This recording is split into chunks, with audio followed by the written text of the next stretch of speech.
The coffee at Mercer and LIEN Funeral Home tasted like burnt pennies, but it was nothing compared to the bitterness rising in my throat. I had returned to Briar Glen to bury my father, not to watch my heritage get liquidated.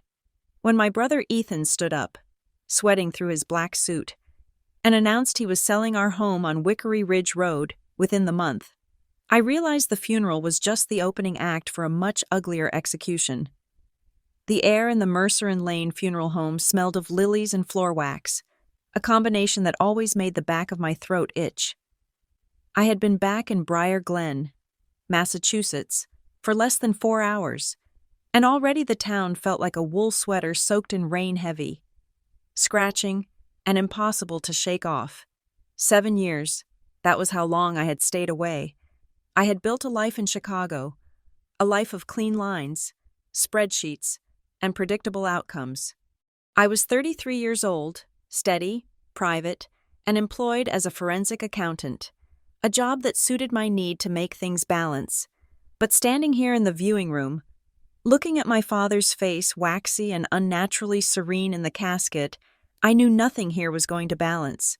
The room was filled with the kind of people who only appeared at weddings and funerals, men in suits that smelled of mothballs and women clutching tissues like weapons. They moved around me in a tide of beige and gray, offering handshakes that lingered too long. "I am so sorry about your dad, Gabriella," Mrs. Gable murmured, pressing a cold hand to my cheek. "He was a good man. Quiet, kept to himself." That was the refrain. Quiet, kept to himself. It was code. In Briar Glen, calling a man quiet was a polite way of saying he buried his secrets in the backyard. My brother, Ethan, stood near the entrance. He was 2 years younger than me, but he had always taken up twice the space. He wore a black suit that was cut a little too sharp for a funeral. The fabric shimmering slightly under the recessed lighting, he looked handsome, in that jagged, terrified way of a man who is running on adrenaline and caffeine. He was shaking hands, clapping men on the shoulder, smiling a little too broadly. I watched him from the corner. He was vibrating. It was subtle, but I knew him. I knew the way his left hand twitched against his thigh. I knew the way his eyes darted to the door every time it opened. "Gabriella," a voice rumbled. I turned to see Mr. Mercer, the funeral director. He looked tired. "We need to settle the final invoice for the viewing," he said, his voice dropping to a whisper. "I know your father had some arrangements, but there were gaps." I reached for my purse immediately. "I will handle it," I said. Ethan appeared at my elbow before I could unzip my bag. "No," he said, his voice loud, projecting to the room. "Put your money away. Gabby, I have got this.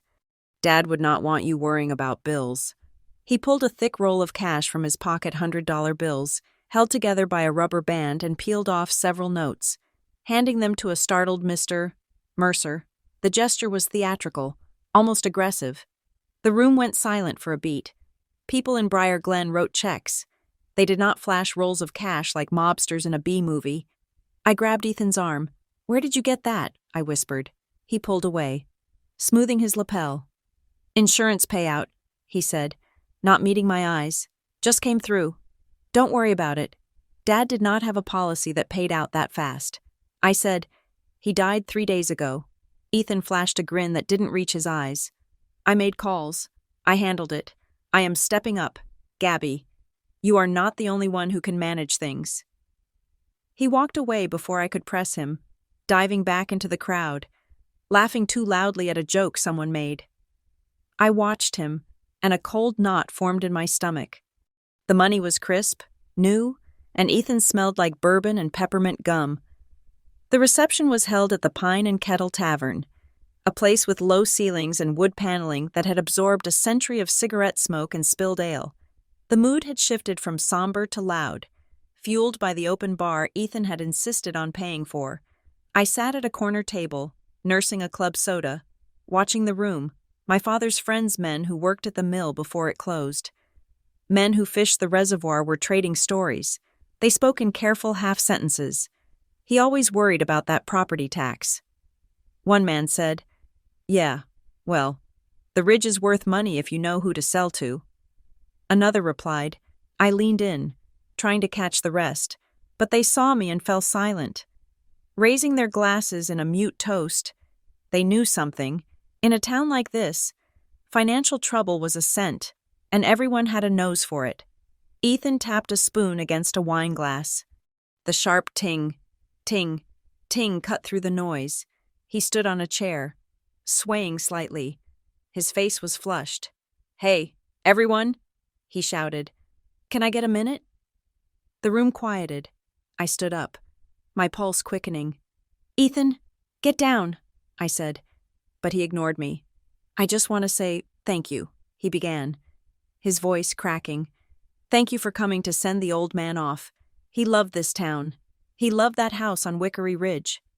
He paused, looking down at his shoes, then up at the ceiling. And that is why, he continued, gaining speed. I have made a decision. I know there has been talk. I know things have been tight. So, to honor Dad, and to make sure his debts do not burden the family. He took a breath. I am selling the house. The silence that followed was absolute. I felt the blood drain from my face. We are listing it this week, Ethan said, rushing the words now. I have a buyer lined up. Fast close, clean break. It is what Dad would have wanted. No burdens, just freedom. He raised his glass. To Dad. A few people murmured, to Dad, but most just stared. I was moving before I made a conscious decision. I walked through the crowd, ignoring the sympathetic glances, and grabbed Ethan by the sleeve of his expensive jacket. Outside, now. I dragged him through the kitchen and out the back door into the gravel parking lot. The night air was freezing, shocking my lungs. What the hell is wrong with you? I demanded, spinning him around. You are selling the house. We haven't even read the will. I am the heir. Gabby, he shouted, throwing his hands up. It goes to the son. That is how Dad was. Old school. That is not how the law works, I said, my voice shaking with rage. And what buyer? You said you have a buyer lined up. Dad is barely in the ground. It is a good offer, Ethan said. He was pacing now, kicking at the gravel. Cash offer. Above market. We can split it. You can take your half and go back to Chicago and buy, I don't know, a condo, a nice life. I don't want a condo. Ethan, I want to know why you are lying. I am not lying. His phone buzzed in his pocket. A long, angry vibration. He flinched, his hand flying to his chest. He pulled it out, glanced at the screen, and silenced it immediately. I saw the reflection of the screen in his eyes. No name. Just a string of numbers. Who is that? I asked. Nobody. Work. You don't have a job. Ethan, you haven't had a steady job in 4 years. I am consulting. He snapped. Look, Gabby, the debts. They are not just Dad's. Okay. There are expenses, funeral costs, maintenance. I stared at him. This isn't about maintenance. This is about you. You are gambling again, aren't you? He laughed. A sharp barking sound. You always think the worst of me. I am calling a lawyer, I said, watching his face closely. I am going to call Marla Sloan tomorrow morning and we are going to freeze everything until I see the will. Ethan stopped pacing. He went completely still. Don't do that, he whispered. Why are you afraid she will find out you are bluffing Gabby? Listen to me. He stepped closer, and for the first time, I saw genuine terror in his eyes. It wasn't the booze. It was fear, pure and unadulterated. Do not get lawyers involved. If you freeze the assets, the sale stalls. If the sale stalls, if the sale stalls. What? He looked over his shoulder at the dark tree line surrounding the parking lot. Just don't, he pleaded. Please, for once in your life, just go with the flow. Take the money. Let me handle this. His phone buzzed again. He gripped it so hard his knuckles turned white. I turned and walked away. I couldn't look at him anymore. I got into my rental car and drove out of the lot, leaving him standing there in the cold, illuminated by the harsh yellow light of the tavern sign. The family house on Wickery Ridge Road sat on a hill overlooking the valley. It was a sprawling Victorian, painted a deep slate blue that vanished into the night. It had always felt like a fortress to me, a place of creaking floorboards and drafty windows that smelled of wood smoke and old paper. I unlocked the front door and stepped inside. The silence was heavy. It felt like the house was holding its breath. I walked through the living room, running my hand along the back of my father's armchair. The fabric was worn smooth. I moved to the hallway and stopped. The door to my father's study was ajar. My father was a creature of habit.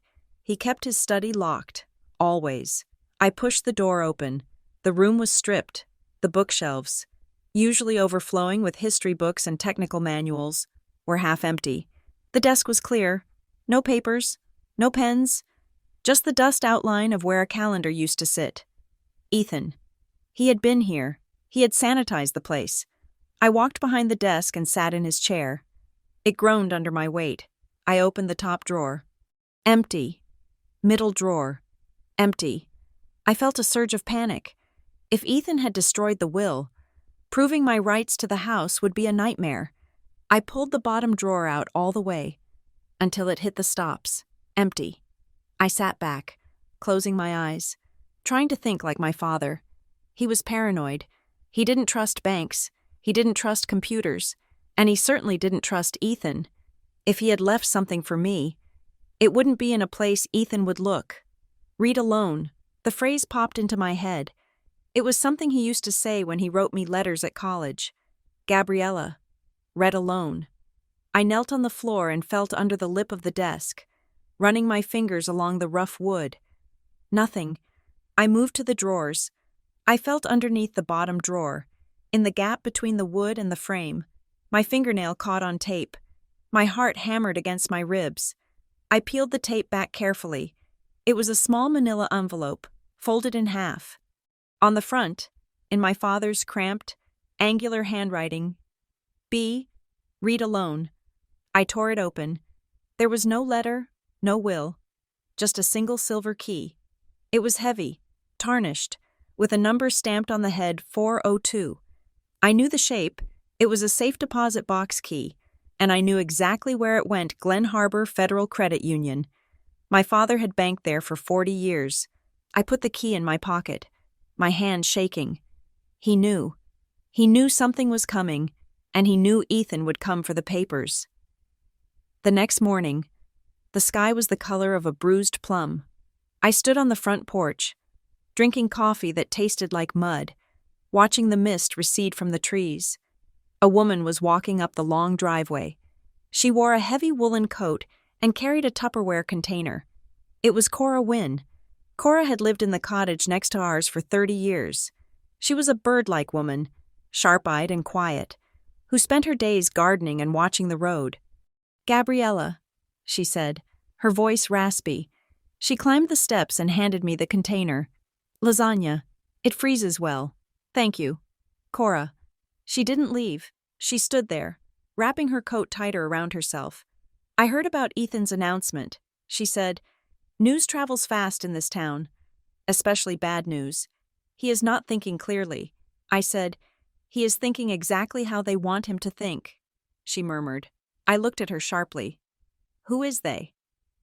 Cora looked out at the yard, toward the property line where the old stone wall separated our land from the dense woods. "2 weeks ago," she said, "before your dad passed, I saw a van parked down there near the access road. White van. No logo. Who was it?" "A man in a uniform. Maintenance, maybe. He had a tripod. He was taking pictures of the property line markers. Maybe the city was surveying," I suggested. Though I didn't believe it. He wasn't just looking at the land. "Gabriella." He came up to the porch. "He was knocking on the bulkhead doors, asking your dad about the basement access. Asking about the basement, why I don't know. But I heard your dad shouting. I never heard him shout. He told the man to get off his land or he would get the shotgun. The man just laughed. He didn't look scared. He looked assured. I felt a chill that had nothing to do with the weather. Be careful." "Gabriella," Cora said, touching my arm. "This house, it sits on something people want. Your dad spent his whole life saying no. Ethan has never said no to $1 in his life." She turned and walked back down the driveway, leaving me with the lasagna and a growing sense of dread. Ethan's car roared up the driveway an hour later. He slammed the door and marched up the steps. Carrying a blue folder, he looked like he hadn't slept. His eyes were red-rimmed, his skin pale. "Here," he said, shoving the folder at me. "You want proof?" "Here is the proof." I opened the folder on the kitchen table. Inside was a contract of sale. It was dated 3 days ago, the day Dad died. I scanned the pages. The buyer was listed as Wickery Ridge Maintenance, LLC. The purchase price was indeed high, significantly over market value. "Look at the signature," Ethan said, tapping the bottom of the page. "Dad signed the authorization to list before he died. He wanted this." I looked at the signature. It was shaky. It looked like my father's name. But the pressure points were wrong. The pen strokes were hesitant, not the fluid. Sharp scrawl, I knew. "And look at the date," Ethan said. "He signed it the morning he died." I flipped to the second page. There was a typo in the property address. Wickery Ride Road instead of Ridge. My father was a draftsman before he retired. He proofread everything. He would never have signed a document with a typo in his own address. "Ethan," I said, looking up, "this signature looks traced." "What? Don't be crazy. I am telling you, the ink pooling is wrong. And this address?" "Dad didn't sign this." "He did." Ethan slammed his hand on the table. "Why can't you just accept that I'm trying to save us? Save us from what?" "From the debt. From the mess he left." I closed the folder. "I am keeping this." "No, you're not." He tried to grab it, but I pulled it away. "I am taking this to a lawyer."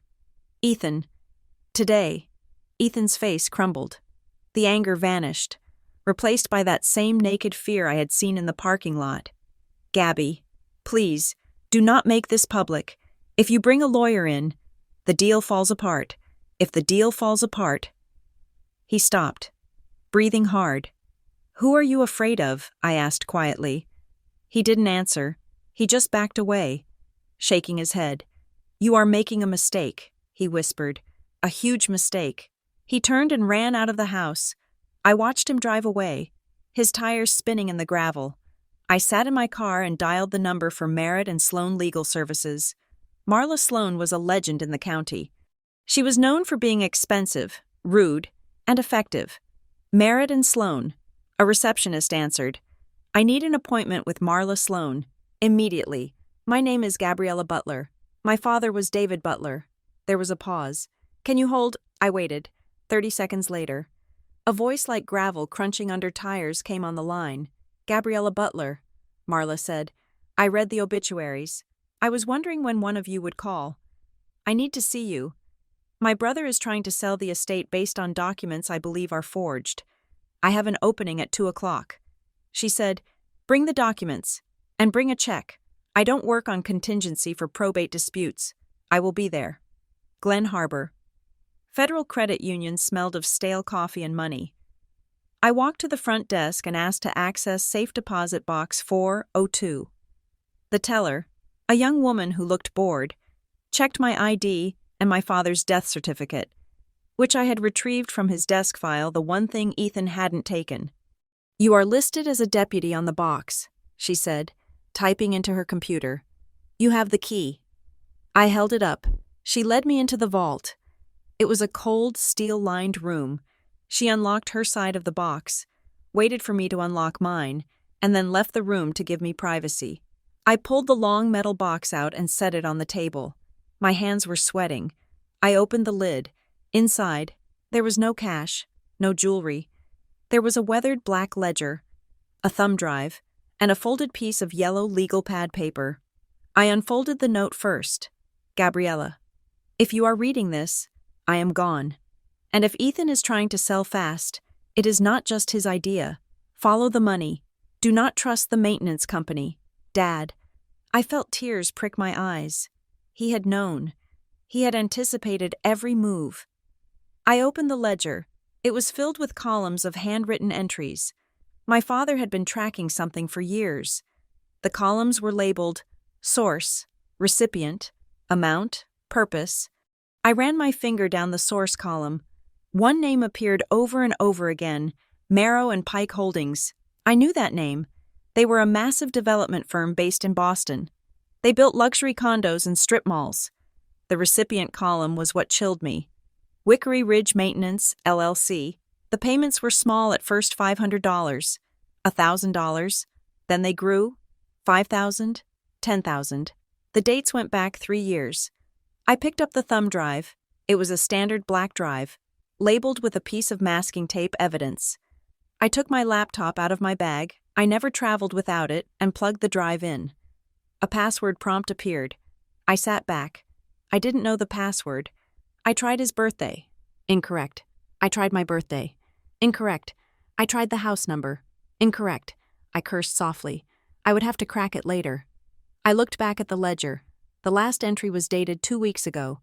Marrow and Pike, Wickery Ridge, Maintenance, LLC, $15,000. Note retainer for acquisition services. Acquisition services. They weren't paying for maintenance. They were paying for the house. And they were funneling the money through a shell company to do it. And Ethan was the vehicle. I put everything back in the box except the note and the thumb drive. I needed the ledger safe. I tucked the thumb drive into my bra, a habit from my days auditing shady construction firms, and put the note in my purse. I left the bank with my heart pounding a rhythm against my ribs. Follow the money. Follow the money. I drove back to the house, my mind racing. I needed to prepare for the meeting with Marla. I needed to organize my thoughts. When I pulled into the driveway, I saw something taped to the front door. It fluttered in the wind, a stark white rectangle against the dark wood. I walked up the steps, my boots crunching on the dead leaves. It was a piece of paper with a red border. Final notice of default. I ripped it off the door. To the estate of David Butler, property 44, Wickery Ridge Road.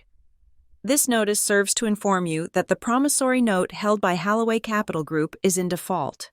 The total amount due, including accelerated interest and penalties, is $150,000. Failure to remit payment within 72 hours will result in immediate foreclosure proceedings pursuant to the deed of trust. I stared at the paper. $150,000. My father didn't have a mortgage. He had paid off the house 15 years ago. We had burned the mortgage papers in the fireplace on Christmas Eve. I remembered the smell of the burning paper. I looked at the date on the notice. The loan originated 6 months ago. My father hadn't taken out a loan. He hated debt. I looked closer at the lender name, Holloway Capital Group. I had never heard of them. I looked at the bottom of the page. Signed Ethan Butler, power of attorney, the world tilted on its axis. Ethan hadn't just agreed to sell the house after Dad died. He had leveraged it while Dad was still alive. I crumpled the notice in my fist. The house wasn't just at risk of being sold. It was already gone. We were living in a foreclosure waiting to happen. I looked out at the ridge, at the trees swaying in the wind, the maintenance man taking photos, the rushed funeral, the pressure. It wasn't just gambling debts. Ethan was drowning, and someone had thrown him an anchor instead of a life preserver. I went inside and locked the door. I threw the deadbolt. It felt like a meaningless gesture. The wolves were not at the door. They were already in the living room, counting the furniture. I picked up my phone and dialed Ethan's number. It went straight to voicemail. I hung up. I looked at the thumb drive sitting on the table. Follow the money. I wasn't going back to Chicago. Not yet. I was going to find out who Holloway Capital Group was, and I was going to burn them to the ground, even if I had to use Ethan as the kindling. Marla Sloane's office looked exactly like the kind of place where bad news was delivered. It was located in a converted Victorian house on the edge of the business district. Smelling of lemon polish and old leather, the walls were lined with books that looked like they had not been touched since the Reagan administration. Marla herself was a small woman with hair the color of steel wool and eyes that could cut glass. She sat behind a desk that seemed too large for her, tapping a manicured fingernail on the documents I had brought. "This is a mess. Gabriella," she said, her voice dry and devoid of sympathy. "A complete and total mess." She pushed the folder back toward me. "I need you to explain it to me," I said, keeping my voice steady. I need to know where we stand. Marla took off her reading glasses and rubbed the bridge of her nose. Where you stand is in a minefield, she said. If your father's estate is in probate, Ethan cannot unilaterally sell anything. Not the house, not the car, not a toaster. He needs to be the executor, and he needs the will to grant him the power of sale. But there is no will. I said, I can't find it, and Ethan claims he hasn't seen it. Marla let out a short, sharp laugh. Oh, he has seen something, she said, or at least, he is pretending he hasn't. She swiveled her monitor around so I could see it. I pulled the court filings this morning before you arrived. She said, Look at this. I leaned in. It was a digital scan of a document filed at the Briar Glen Probate Court. Petition for administration intestate. But it was the affidavit attached to it that made my stomach drop. Affidavit of lost will. Ethan had filed a sworn statement claiming that our father had a will, that it was lost or destroyed, and that he, Ethan, was the sole beneficiary named in that lost document. He was asking the court to grant him full authority to liquidate the estate. He filed this yesterday, I asked, my voice barely a whisper. He filed it 2 hours after the funeral home released the body. Marla said, And look at the language. Gabriella, look at the phrasing. I read the text. Petitioner asserts that the decedent knowingly and willfully revoked prior testaments. Ethan does not write like this. I said, Ethan writes in text speak. He does not use words like testament or revoked. Exactly, Marla said, spinning the screen back. Someone coached him. Someone handed him a script and told him exactly where to sign. This is a specific legal maneuver. It is designed to bypass the waiting period. If the court accepts this, he gets the letters of administration, and he can sign that deed over to whoever he wants. Can we stop it? We can file an objection. Marla said, We can claim you are a co-heir and that the will isn't lost, just missing. That will freeze the probate. But you need to understand something. What if he has already signed a promissory note using the house as collateral? That document you found on your door, then the lender doesn't care about probate. They hold a lien. If that debt isn't paid, they can foreclose regardless of who is fighting over the inheritance. I felt a cold sweat prickling my hairline. So we are fighting a war on 2 fronts. 3 fronts. Marla corrected. You are fighting your brother. You are fighting the probate court. And you are fighting this lender, Halloway Capital. And if Halloway is real, they are the most dangerous one. I found Ethan at the house. He was sitting on the back porch steps, staring out at the woods, a half-empty bottle of beer beside him. He looked small, huddled in his coat, stripped of the bravado he had worn at the funeral. I walked up the steps and tossed the copy of the court filing onto his lap. Who wrote that for you? I asked. He jumped, the beer bottle clattering over. He looked at the paper, then up at me, his face pale. I did it myself. He stammered, Don't lie to me. Ethan, you don't know what an affidavit of lost will is. I barely know what it is. Who gave you the text? He stood up, brushing the paper off his legs. It doesn't matter. It had to be done. We need the money. Gabby, I stepped closer. There is no we in this. This is about you paying off a gambling debt. It is not just gambling, he shouted, his voice cracking. It is a bridge loan. A bridge loan, I repeated. Since when do you use finance terms? Since I met people who actually know how money works, he yelled. Look, I got in a hole. Okay, a bad hole. Sports betting. It got out of hand. I went to a guy, a loan shark. No, a private lender, a bridge lender. He said he could help me consolidate. He gave me $50,000 to clear the bookies. But the interest, it ballooned. It resets every week. And you put the house up as collateral, I asked, feeling sick. Dad wasn't even dead yet. He told me it was just paperwork. Ethan was crying now. Ugly, gasping sobs. He said it was a formality. He said as soon as the house sold, the debt would vanish. But then he started adding fees. And then he said if I didn't sell by the end of the month, he would take the house and ruin us both. Who is he?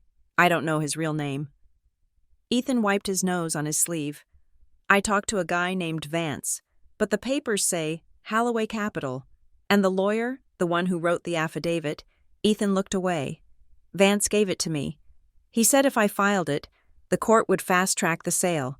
He said it was the only way to beat the clock. I stared at my brother. He wasn't malicious. He was stupid, and he was terrified. He was a rabbit caught in a trap, gnawing off his own leg to get free, not realizing the hunter was already standing over him. "You are going to withdraw that petition." I said, "I can't, if I do." Vance said he will send the file to the police. He said I committed fraud by signing Dad's name on the loan application. The world went silent. "You signed Dad's name?" Ethan nodded, staring at his shoes. I had power of attorney. "Gabby, I thought it was legal.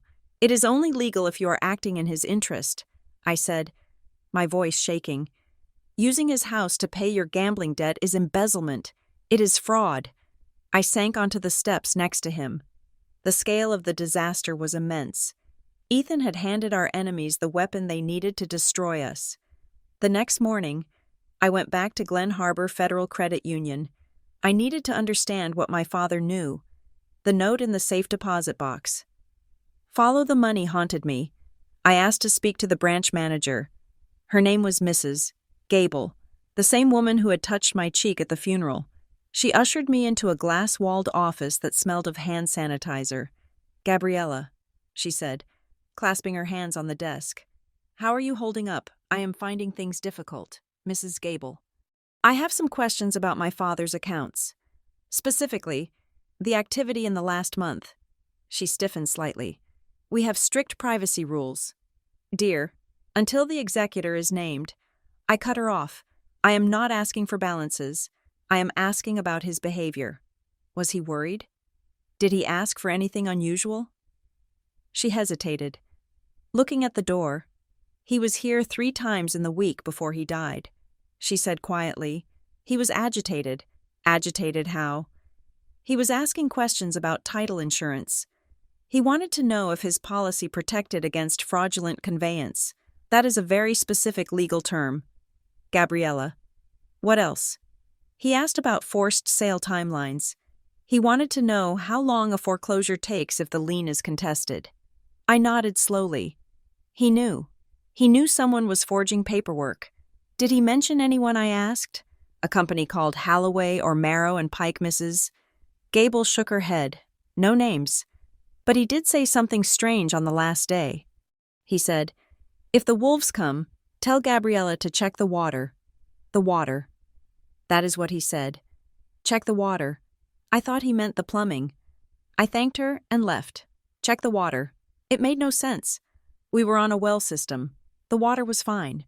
When I returned to the house that afternoon, the sun was already dipping below the tree line, casting long skeletal shadows across the yard. I unlocked the front door and stepped inside. I stopped. The air smelled wrong.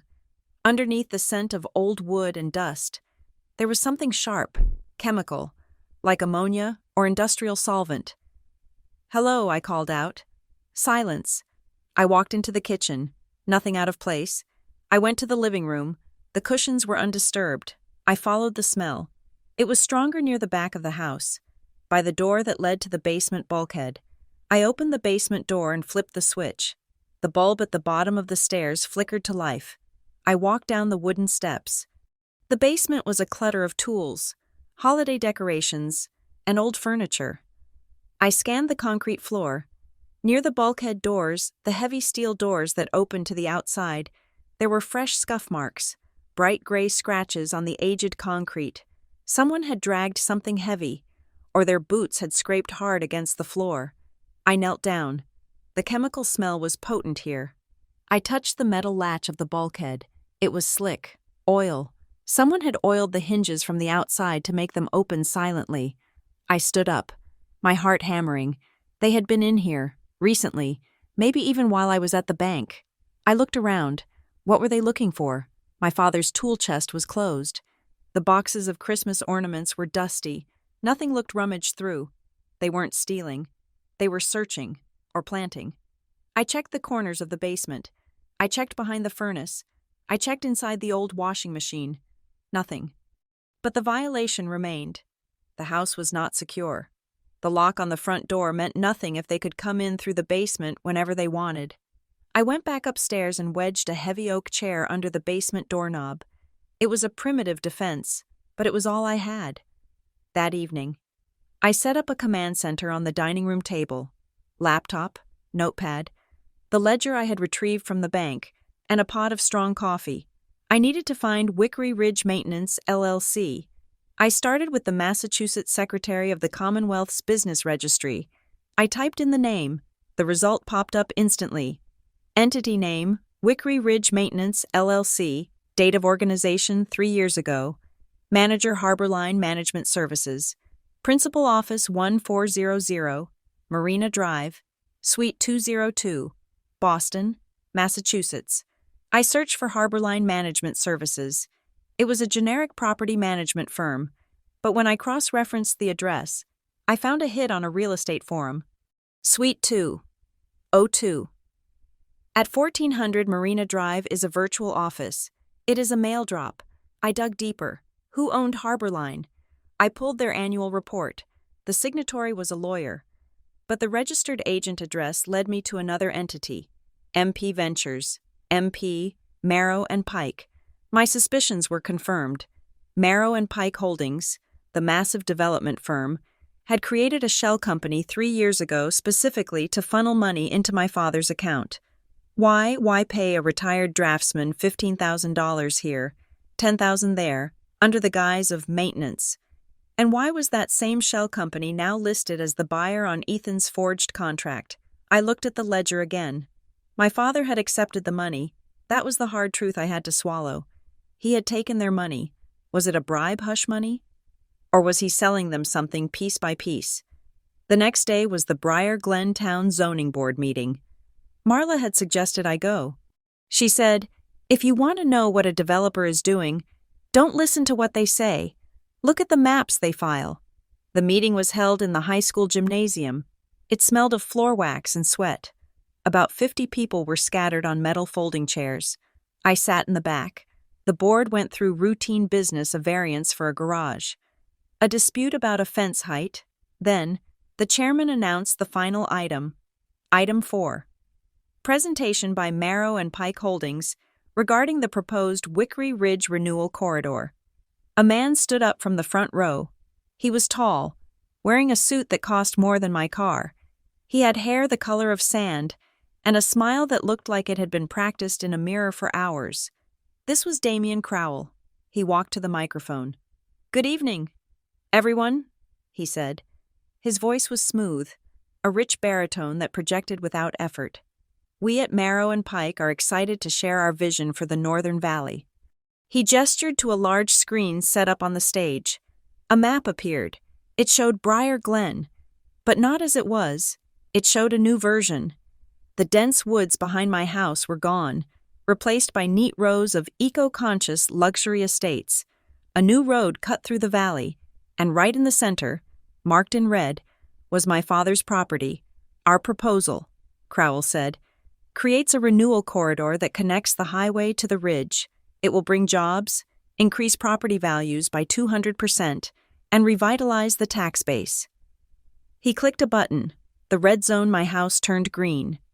"This critical junction," he said, "is the key. We are in the final stages of acquiring the necessary access rights to ensure this road can be built with minimal environmental impact." Acquiring access rights. He was talking about my house as if he already owned it. I raised my hand. The chairman peered into the gloom. Yes, I stood up. My legs felt heavy, but my voice was clear. "Gabriella Butler," I said, "I own the property at 44 Wickery Ridge Road, the one you just highlighted in red." Crowell turned to look at me. His smile didn't falter, but his eyes went flat. "Ms. Butler," he said, "my condolences on your recent loss." I ignored him. "You said you are in the final stages of acquiring access. My father is dead.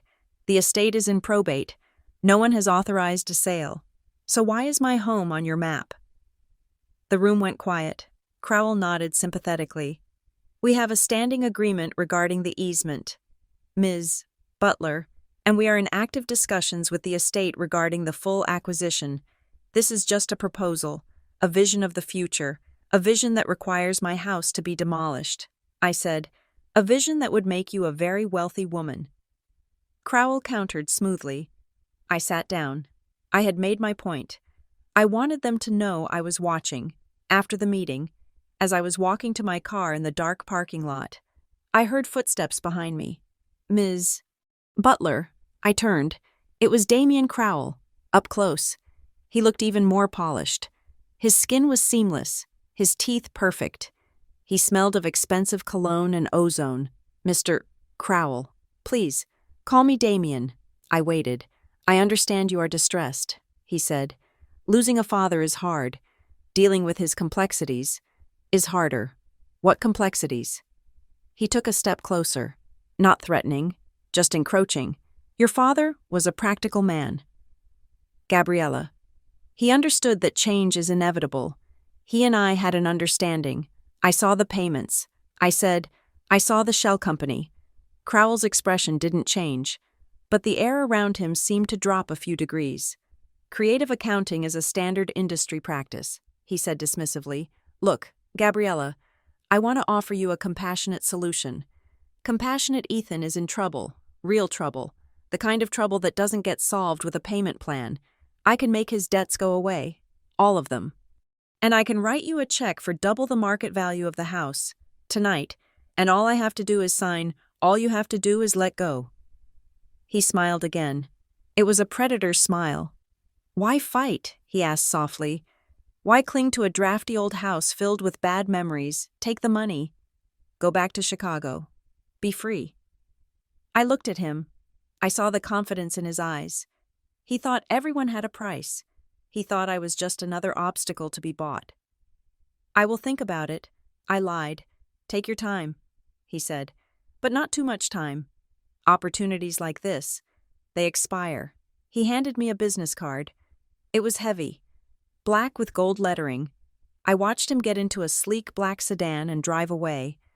That night, the house felt more like a fortress than ever. I locked every door. I checked the chair against the basement door. I sat at the kitchen table with the thumb drive. I had tried every password I could think of. Birthdays, anniversaries, pet names. I looked at my father's note again. Follow the money. And then I remembered what Mrs. Gable had said at the bank. If the wolves come, tell Gabriella to check the water. Check the water. I typed it in. Check the water. Incorrect password. I tried variations. Check the water. Check the water. Nothing. I closed my eyes. My father was a draftsman. He was precise. He loved maps. He loved the land, the water. The property had a natural spring.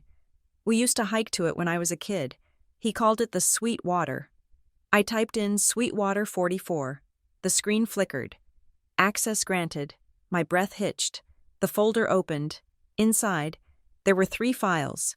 Scan_agreements.pdf, voicemails_archive.mp3, map_overlay_final.jpg. I opened the MP3 file first. My father's voice filled the kitchen.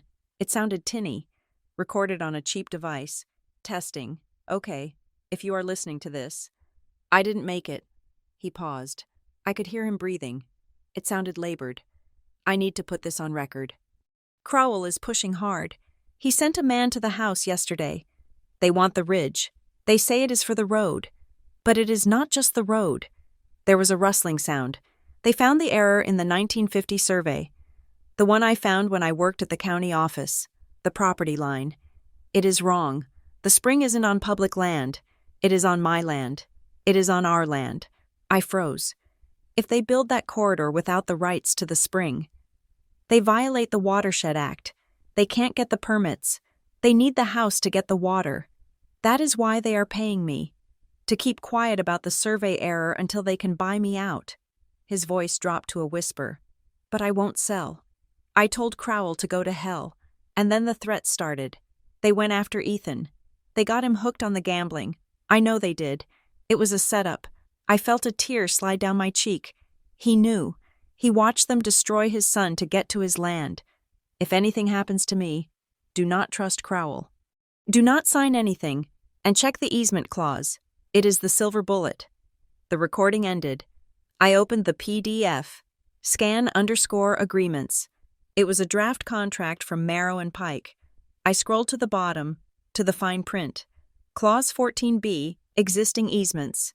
Seller acknowledges that any prior survey discrepancies regarding water rights or boundary variances are hereby resolved in favor of the buyer. And seller waives all future claims to the Spring Creek watershed access. I leaned back in my chair. The renewal corridor wasn't just a road, it was a water grab. They needed the spring for environmental mitigation credits. Without it, their massive development couldn't be built.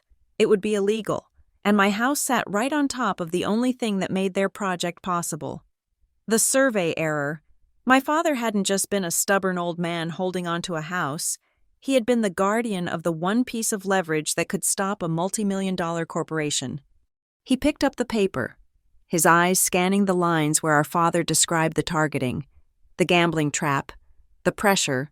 When he finished, he dropped the paper as if it were burning his fingers. He knew. Ethan whispered. He knew they were coming for you, I said. He knew they would use your addiction to get to the land. And now you have handed them the keys. Ethan slumped forward, burying his head in his arms. It wasn't the theatrical sobbing he had done at the tavern. This was different. It was the quiet, terrifying sound of a man realizing he had been the villain in his own life story. I didn't know about the water. He said into his sleeves, I swear, Gabby, I didn't know about the spring. I thought I was fixing it. Who gave you the affidavit? I asked. The lost will petition. You didn't write that. He looked up, his eyes red-rimmed and exhausted. Vance gave it to me, he said, the guy from Holloway Capital. He met me at the diner 3 days after Dad passed. He had the papers already typed up.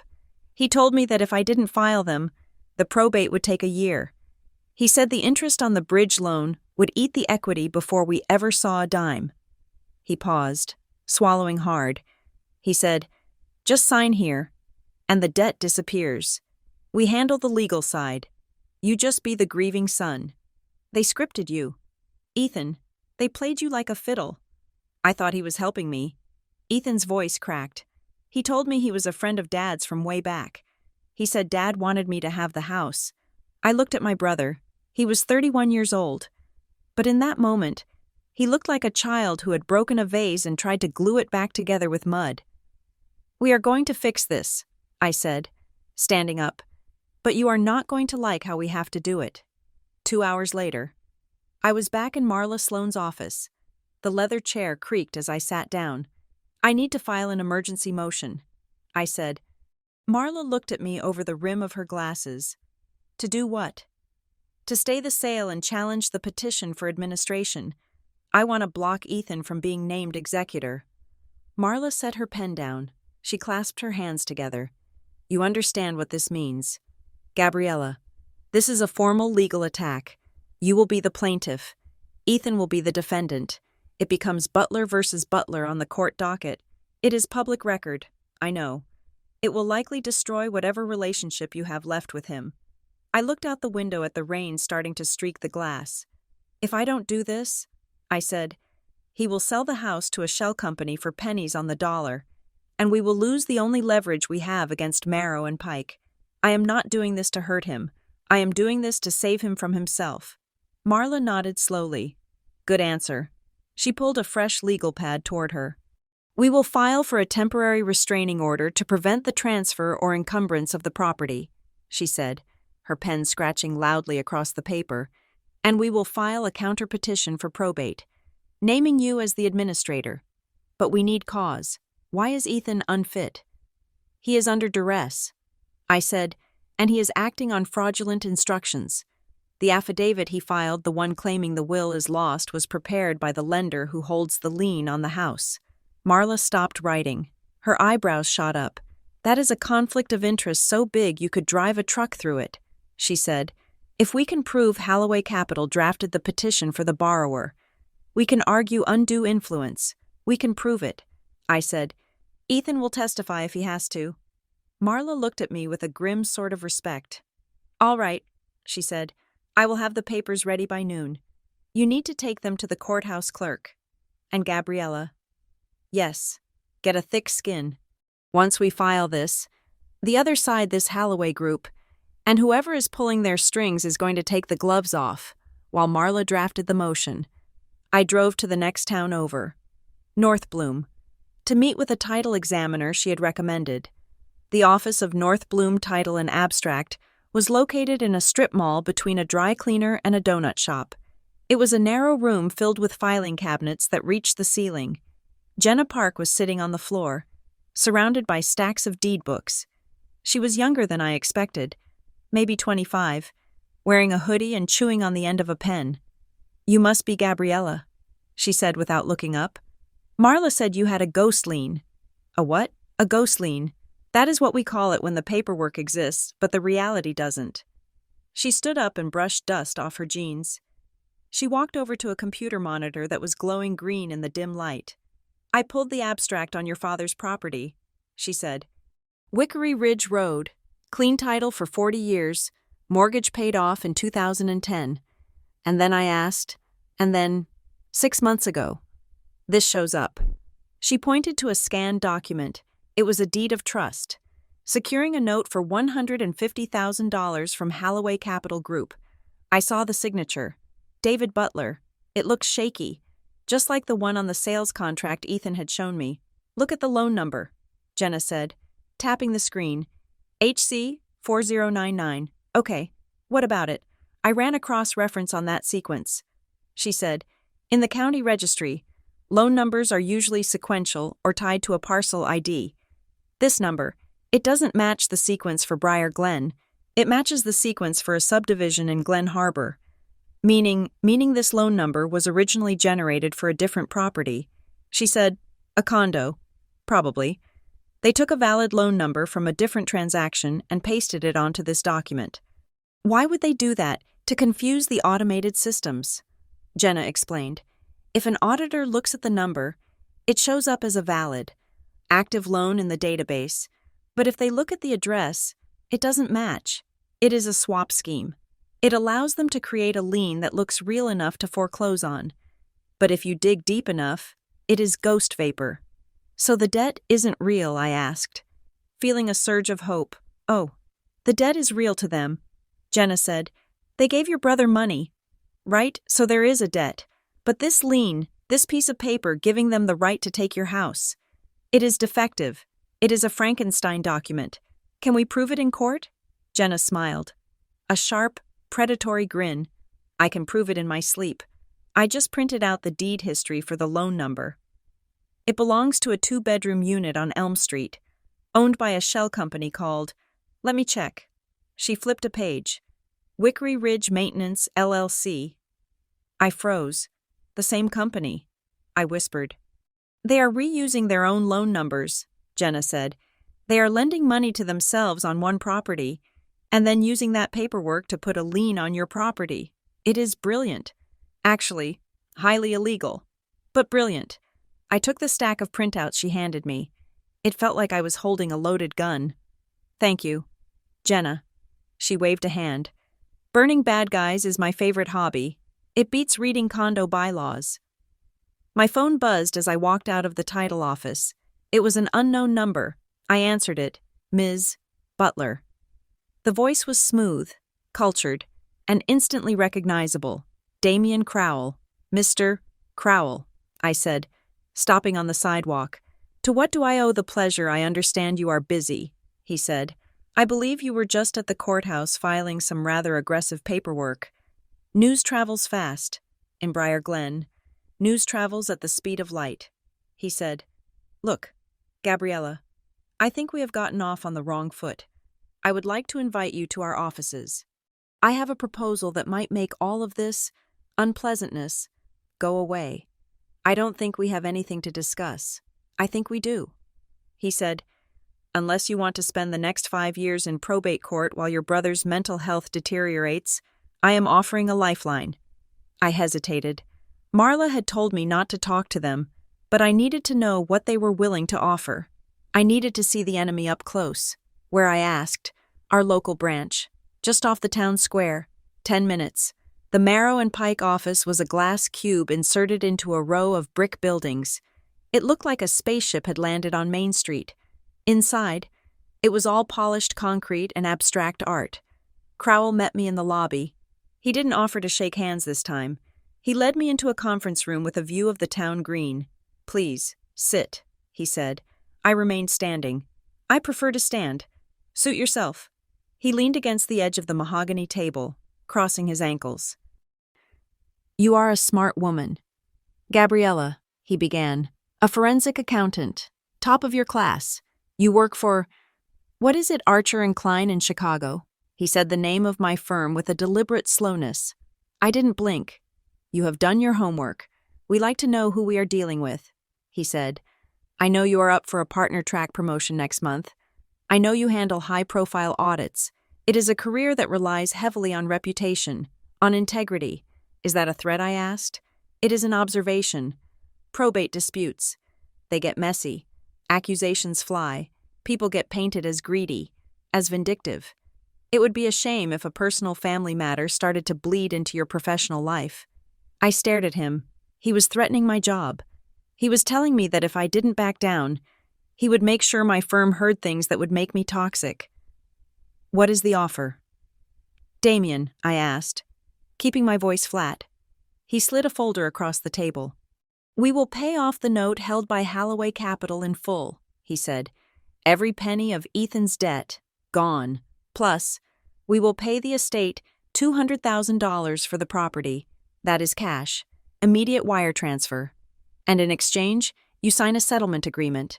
You withdraw your motion at the probate court, and you sign a quitclaim deed transferring the property to Marrow and Pike." I opened the folder. It was a simple 2-page agreement. "And the water rights?" I asked. Crowell's eyes narrowed slightly. A micro-expression. If I hadn't been looking for it, I would have missed it. "The property comes with standard appurtenances," he said dismissively. I closed the folder. "You need the spring," I said. "That is what this is about. You can't build your corridor without the mitigation credits from my father's land." Crowell stood up. He walked to the window and looked out. "You are overreaching. Gabriella, you forged a lien. You scripted my brother. You are trying to steal a house to cover up a survey error from 1950. He turned back to me. The charm was gone. His face was hard, angular, and cold. "You have until 5 o'clock tomorrow to sign that," he said. "After that, the offer is rescinded. And after that, well, things will get much harder for you." I walked out without saying another word. My hands were shaking, not from fear, but from the adrenaline of being right. I drove back to the house, checking my email on my phone at a red light. A notification popped up. Subject urgent. HR inquiry. From Human Resources. Archer and Klein. My stomach dropped. "Dear Gabriella, we have received several anonymous complaints regarding your conduct in a private legal matter involving a vulnerable family member. The allegations involve potential fiduciary misconduct and elder abuse, per company policy. We are opening a preliminary review." I stared at the screen. Elder abuse. They were accusing me of abusing my dead father or my brother. It was insane. It was a lie. But Crowell had warned me. It relies on reputation. They weren't waiting until 5 o'clock. They had already fired the first shot. I gripped the steering wheel until my knuckles turned white. They wanted to break me. They wanted me to panic and sign the paper just to save my career. I pulled into the driveway of the family home. The house looked dark and looming against the twilight. I went inside and went straight to the basement. I needed more. The thumb drive was good. The title swap was good. But I needed the connection. I needed to know who in this town was helping them. Crowell had mentioned local institutions in the recording. I went to the corner of the basement where the insulation was peeling away from the wall.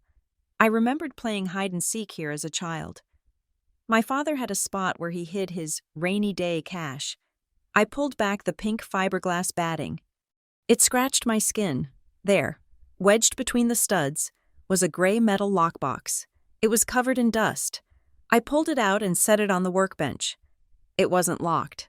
I opened the lid. No money.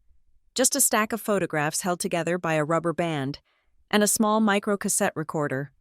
I looked at the photos first. They were grainy, taken from a distance. My father had taken them. He had been documenting his own surveillance. The first photo showed Damian Crowell standing in a parking lot. He was shaking hands with a man. I squinted. The man was older, silver-haired, wearing a tweed jacket. Wesley Hart, the president of Glen Harbor Federal Credit Union, the man who ran the bank where my father and half the town kept their money. I flipped to the next photo. Crowell and Hart again, this time at a diner. They were looking at a map spread out on the table. The third photo showed Hart handing an envelope to Ethan. My breath caught. Hart was the bridge. He was the one who knew my father's finances inside and out. He was the one who knew about the rainy day funds. I picked up the cassette recorder. I pressed play. My father's voice, stronger this time, filled the basement. Entry 4. October 12th. I confronted Wesley today. I asked him why he was sharing my account details with Crowell. He denied it at first. Then he told me that the town runs on agreements. He said, "David, don't be a dinosaur. The development is coming. You can either get run over or you can get on board." He admitted they needed the ridge for the water permits. He said he helped smooth the paperwork for the zoning board. He said if I didn't sell, they would find a way to make me insolvent. I told him to get off my property. That was the day the maintenance vans started showing up. I clicked the tape off. Wesley Hart, the respected banker, the pillar of the community. He was the one feeding information to the wolves. He had sold out his neighbor for a development deal. I didn't wait. I drove straight to Glen Harbor Federal. It was 10 minutes to closing. I walked past the tellers and went straight to the glass office at the back. Mrs. Gable tried to stop me. "Gabriella, you can't go in there." I pushed the door open. Wesley Hart was putting files into his briefcase. He looked up, startled. He was a handsome man in a grandfatherly way, with kind eyes that I now knew were a facade. "Gabriella," he said, smoothing his tie. "This is unexpected."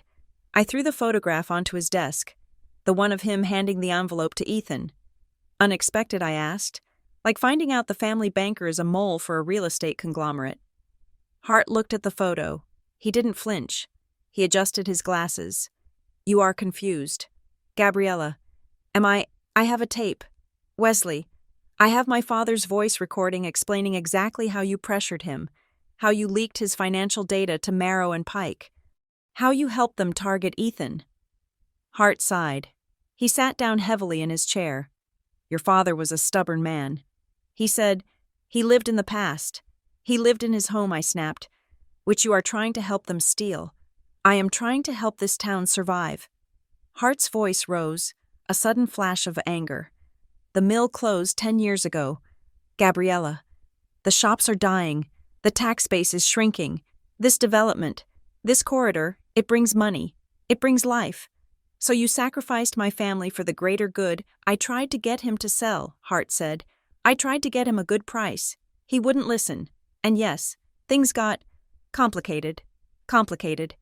You helped them commit fraud. You helped them forge a lien." Hart stood up again. He leaned over the desk. "Be careful. Gabriella, you are pulling on a thread that holds this whole town together. If you keep pulling, you are going to collapse things you can't rebuild, and you will be buried in the rubble. Is that a warning? It is a fact. Go back to Chicago. Let the house go. It is over. It is not over." I said, "I am going to expose you. Wesley, I am going to show this town exactly who you are." I turned and walked out. I could feel his eyes boring into my back. When I got back to Wickory Ridge Road, I saw cars in the driveway. 2 of them. One was Ethan's battered sedan. The other was a silver SUV with no markings. My heart hammered. I ran up the steps. The front door was unlocked. "Ethan," I yelled. I heard voices in the living room. I burst in. Ethan was standing by the fireplace, looking pale and sick. 2 men were with him. They wore khakis and polo shirts. They didn't look like buyers. They looked like engineers. One was holding a laser measure. The other was taking photos not of the room, but of the support beams in the ceiling. "What is going on?" I demanded. Ethan jumped. Gabby. Who are these people? I asked. Turning to the men. The man with the camera lowered it. We are just doing a pre-sale walkthrough. Ma'am, checking the structural integrity. Get out. I said, Ma'am, we have permission from the owner. I am the administrator of this estate, I shouted, and there is a restraining order being filed as we speak. You are trespassing. Get out of my house before I call the police. The men looked at Ethan. Ethan looked at the floor. We are leaving, the man said. He smirked slightly. We saw what we needed to see. They walked past me. I saw the screen of the camera as the man passed. The last photo wasn't of the house. It was a close-up of the window view specifically. The view of the creek line where the spring was. I slammed the door behind them and locked it. I spun on Ethan. What did you do? Ethan sank onto the sofa. Crowell called me. He whispered. He said if I let them do a walkthrough, just a quick look, he would hold off on the foreclosure for another week. He said it was a show of good faith. Good faith. Ethan, they were surveying the demolition. They weren't looking at the house. They were checking the lines for the bulldozers. I didn't know, Ethan wailed. I am scared. Gabby. They sent me a picture of my car. They said if I didn't cooperate, I would be uninsurable. They said I would never work again. I looked at him with a mixture of pity and disgust. He was broken. They had broken him completely. I walked into the kitchen to get a glass of water. Trying to calm my shaking hands, I glanced at the trash can. It was overflowing. Ethan had been cleaning up, trying to make the house look presentable for the buyers on top of the pile. I saw something that made me stop. It was a shred of thick, cream-colored paper, the kind lawyers used. I reached in and pulled it out. It was a jagged strip. I could make out 3 words in fancy Gothic script. Last will, and while I dug deeper, I pulled out a handful of shredded strips. They were mixed with coffee grounds and eggshells. I dumped them onto the counter. I started pushing the pieces together, ignoring the mess. Ethan, I screamed. He came running into the kitchen. Did you shred this? I asked, pointing to the pile. What? No, I just emptied the wastebasket from Dad's study. It was full. I looked at the pieces. I fit 2 strips together. Appoint my daughter. Gabriella Butler. As co-executor. My breath caught in my throat. This was the will. The real will. The one Ethan claimed was lost. It hadn't been lost. It had been in the study. Someone had found it, and someone had put it through a shredder. When I asked Ethan, "When did you empty the basket?" "Just now," he said, "before the guys came, but I didn't look at what was in it. It was just paper." I looked at the scuff marks on the floor from the day before. The intruders. They hadn't just been looking for something. They had found it. They had found the will, shredded it, and left it in the basket, assuming we would just throw it out with the trash. They tried to delete me. I whispered. I looked at the fragmented signature of my father at the bottom of a strip. They failed. I scooped the damp, dirty shreds into a Ziploc bag. "This is going to the forensics lab," I said, and then, "It is going to the judge." The conference table in Marla Sloane's office was covered in what looked like aggressive confetti. For 3 hours, we had been sitting there, tweezers in hand, breathing in the smell of Scotch tape and stale coffee. It was a tedious, maddening puzzle, piecing together the shreds of paper I had salvaged from the kitchen trash. "It is not going to be perfect," Marla said, smoothing a strip of cream-colored linen paper down onto a plastic sheet, "but it is legible, and in probate court, legible is often enough to start a war." I placed a jagged piece next to hers, the Gothic font aligned perfectly.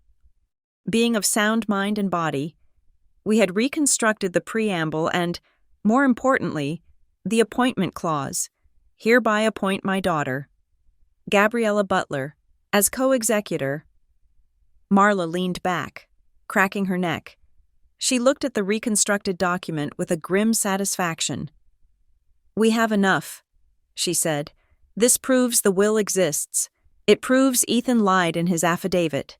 And most importantly, the fact that it was shredded implies intent to conceal." "Who shreds a will?" I asked, looking at the scarred paper. People who are afraid of what it says. Marla replied. She gathered the plastic sheets. I am going to the courthouse. I will file an emergency motion for a forensic review of this document, and I'm going to ask for a temporary restraining order. If the judge grants it, the house is frozen. Ethan can't sell it. Holloway can't foreclose on it. Nobody moves a muscle until we verify this paper. What do I do? You keep digging, Marla said. You found the will. Now find out who told your brother to pretend it didn't exist. The judge granted the temporary restraining order at 2 o'clock that afternoon. Marla texted me a single word, frozen. It was a victory, but it felt precarious. I was sitting in the passenger seat of Jenna Park's Honda Civic, parked across the street from a glass-fronted office building in a strip mall 3 towns over.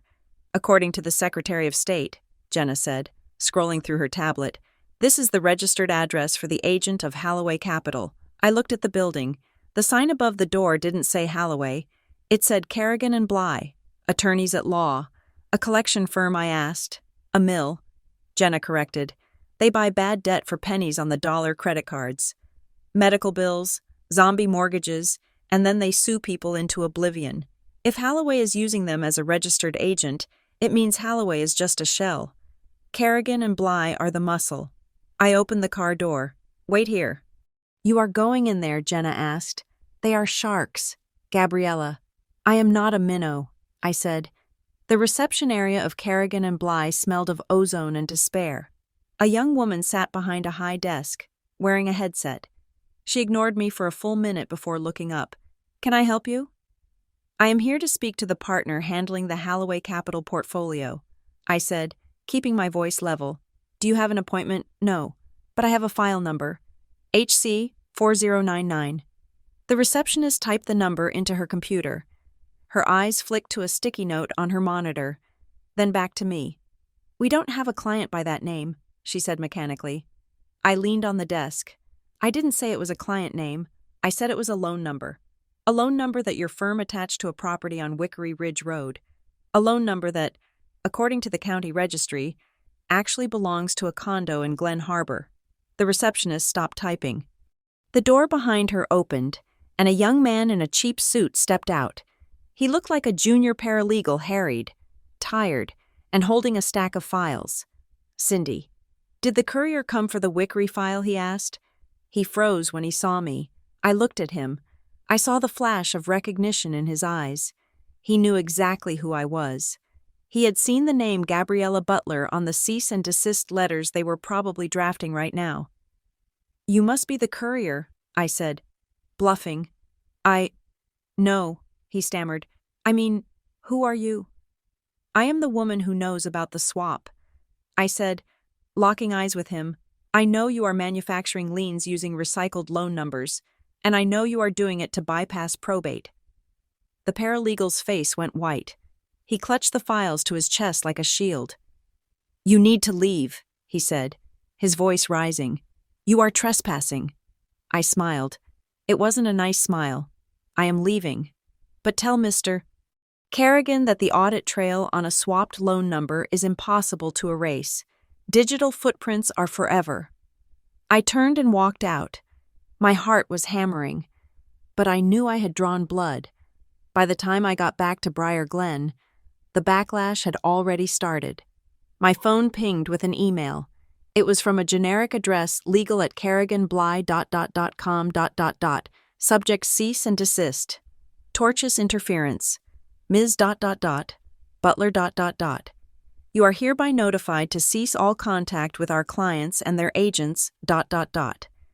Your recent actions constitute harassment and interference with contractual relations. Any further attempts to intimidate our staff or disparage our client, Holloway Capital, will result in immediate litigation for damages. They were fast. I forwarded the email to Marla. She replied 2 minutes later, good. If they are threatening you, they are scared. Keep going. I drove to the house. Ethan's car was in the driveway. I found him in the kitchen. He was cooking. Actually cooking. He was chopping vegetables for a stew. His movements jerky but determined. I went to the clinic. He said without looking up, Harborstone, I have an intake appointment tomorrow. That is good. Ethan. He put the knife down. I want to fix this. Gabby. I really do. I am going to call Marla. I am going to tell her I will testify. I will tell the judge everything. About the script, about Vance, about the pressure. I felt a surge of relief. If Ethan testified that he was coerced, the lost will affidavit would be thrown out, and Holloway's lien would be exposed as fraudulent. Thank you, I said. That is the brave thing to do. His phone buzzed on the counter. He glanced at it, and the color drained from his face. He picked it up, read the message, and dropped the phone as if it had turned into a viper. What is it? I asked. He backed away from the counter, shaking his head. I can't, he whispered. I can't testify. Ethan, let me see. I picked up the phone. It was a text from an unsaved number. There was a photo attached. It was a grainy picture of Ethan's car parked outside the Harborstone Recovery Clinic just an hour ago. The text underneath read, "Glad to see you getting help. Be a shame if your insurance record showed a history of fraud. Say the wrong thing in court, and you will be uninsurable for a decade. No car, no mortgage, no job. Think about your future." It wasn't a threat of violence. It was a threat of bureaucratic execution. In America, being uninsurable was a death sentence. It meant you couldn't drive, couldn't own a home, couldn't function. They are watching me. Ethan whimpered. They followed me to the clinic. I looked at the photo. They were terrified of him testifying. Ethan, this proves they are desperate. I said. It proves they can ruin me, he shouted. Gabby, you have your career. You have Chicago. I have nothing. If they blacklist me, I am dead. I can't do it. I won't do it. He grabbed his keys and ran out the back door. I heard his car start and peel out of the driveway. He was spiraling, and this time, it wasn't the gambling. It was the crushing weight of a system designed to keep him silent. I needed to cut the head off the snake. I called Damian Crowell. We need to talk. I said when he answered, I thought you weren't interested in my proposals. He replied, his voice sounding bored. I am interested in clarity. Meet me at the diner. The one on Route 9. That is out of the way, he noted. That is the point. I hung up. Then I called Marla. Can I record him? I asked. Massachusetts is a two-party consent state. Marla said instantly. You can't record him secretly. It is inadmissible and illegal. Route 9 crosses the state line. I said, the diner is in Connecticut. Marla paused. Connecticut is a one-party consent state, she said slowly. If you are sitting in a booth on the Connecticut side of the line, technically, you can record.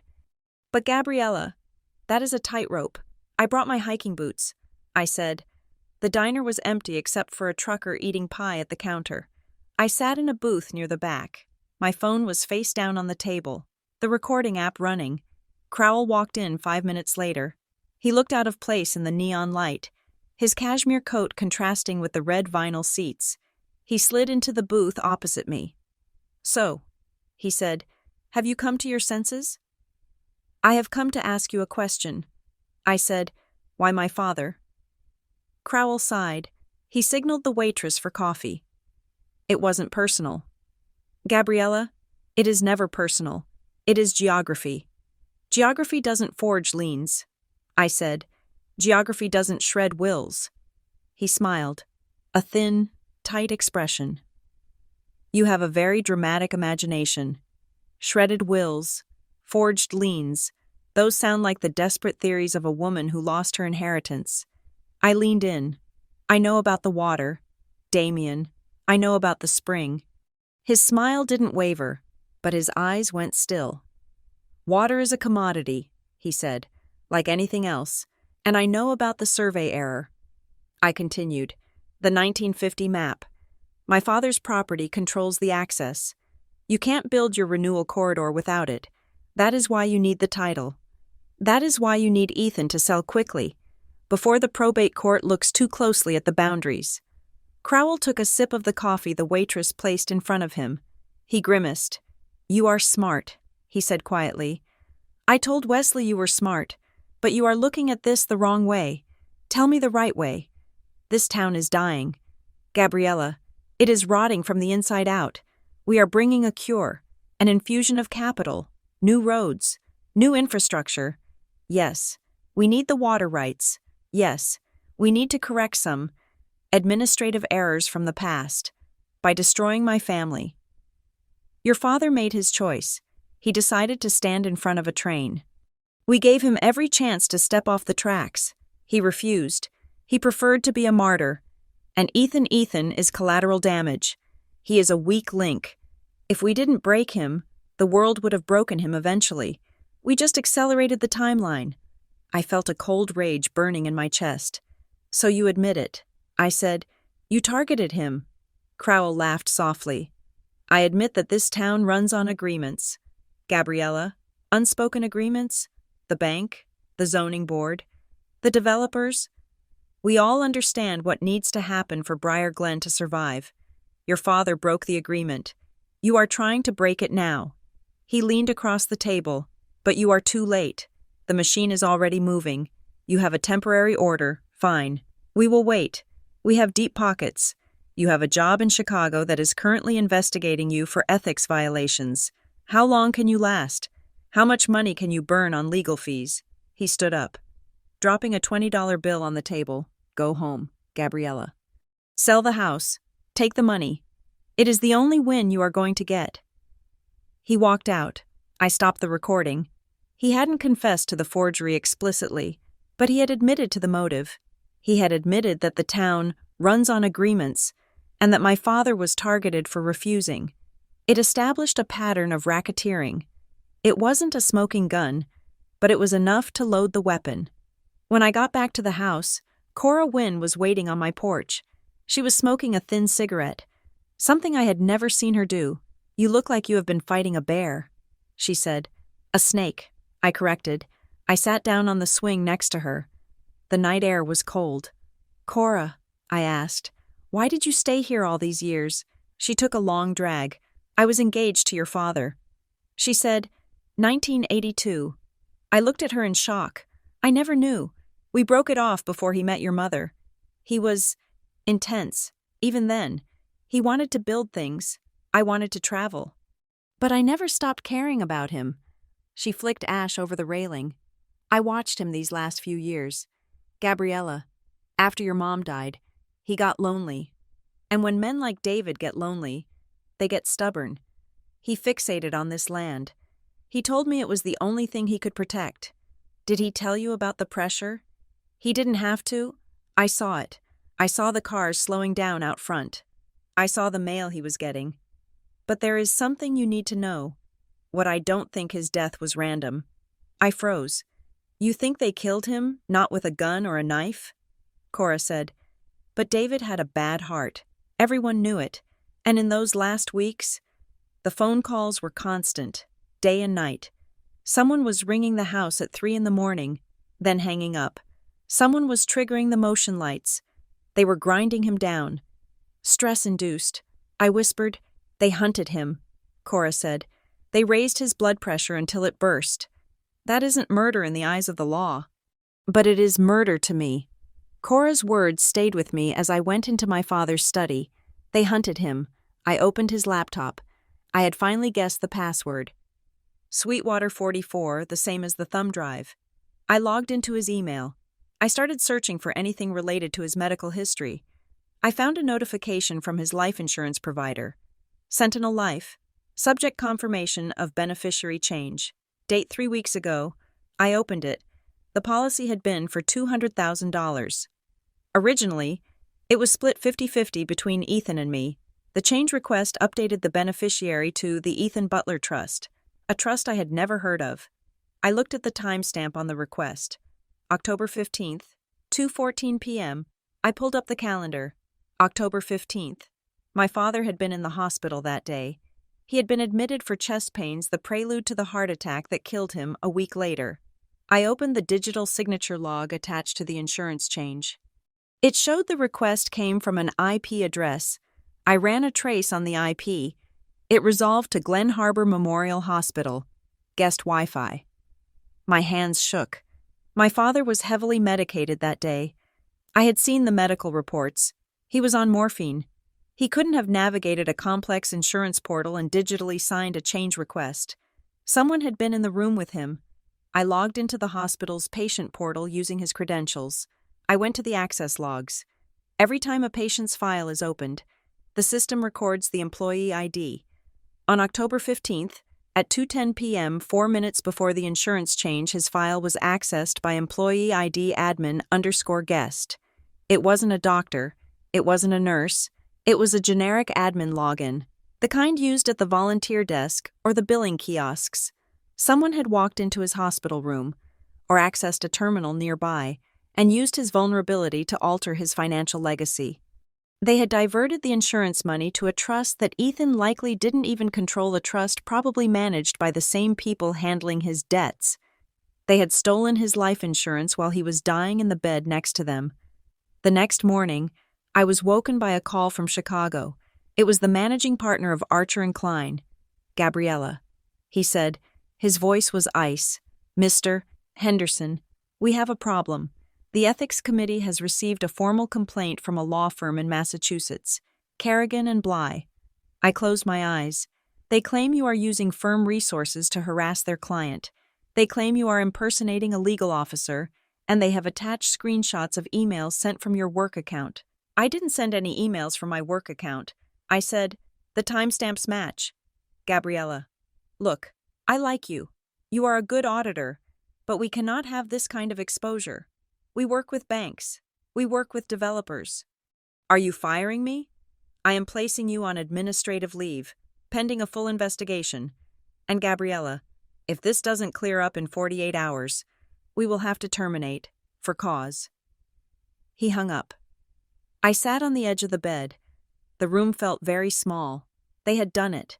They had reached out across 1,000 miles and choked my career. I was suspended. If I lost my job, I lost my income. If I lost my income, I couldn't pay Marla. If I couldn't pay Marla, I lost the house. It was a perfect, suffocating circle. I wanted to scream. I wanted to pack my bags and run. But then I looked at the thumb drive on the nightstand. Check the water. My father hadn't run. He had died fighting. I got dressed. I put on my suit. It felt like armor. I picked up Jenna Park on the way to the town hall. "Where are we going?" she asked. "You look like you are going to a funeral or a war." "Both," I said. "We are going to the Briar Glen Historical Registry." The registry was located in the basement of the library. It was a room that smelled of damp paper and history. "We need the 1950 survey map," I told the clerk, an elderly man who moved with agonizing slowness. He disappeared into the stacks and returned with a large, bound volume. "Map 44. He wheezed. "Wickery Ridge." I opened the book. The map was hand-drawn. The ink faded to brown. There it was.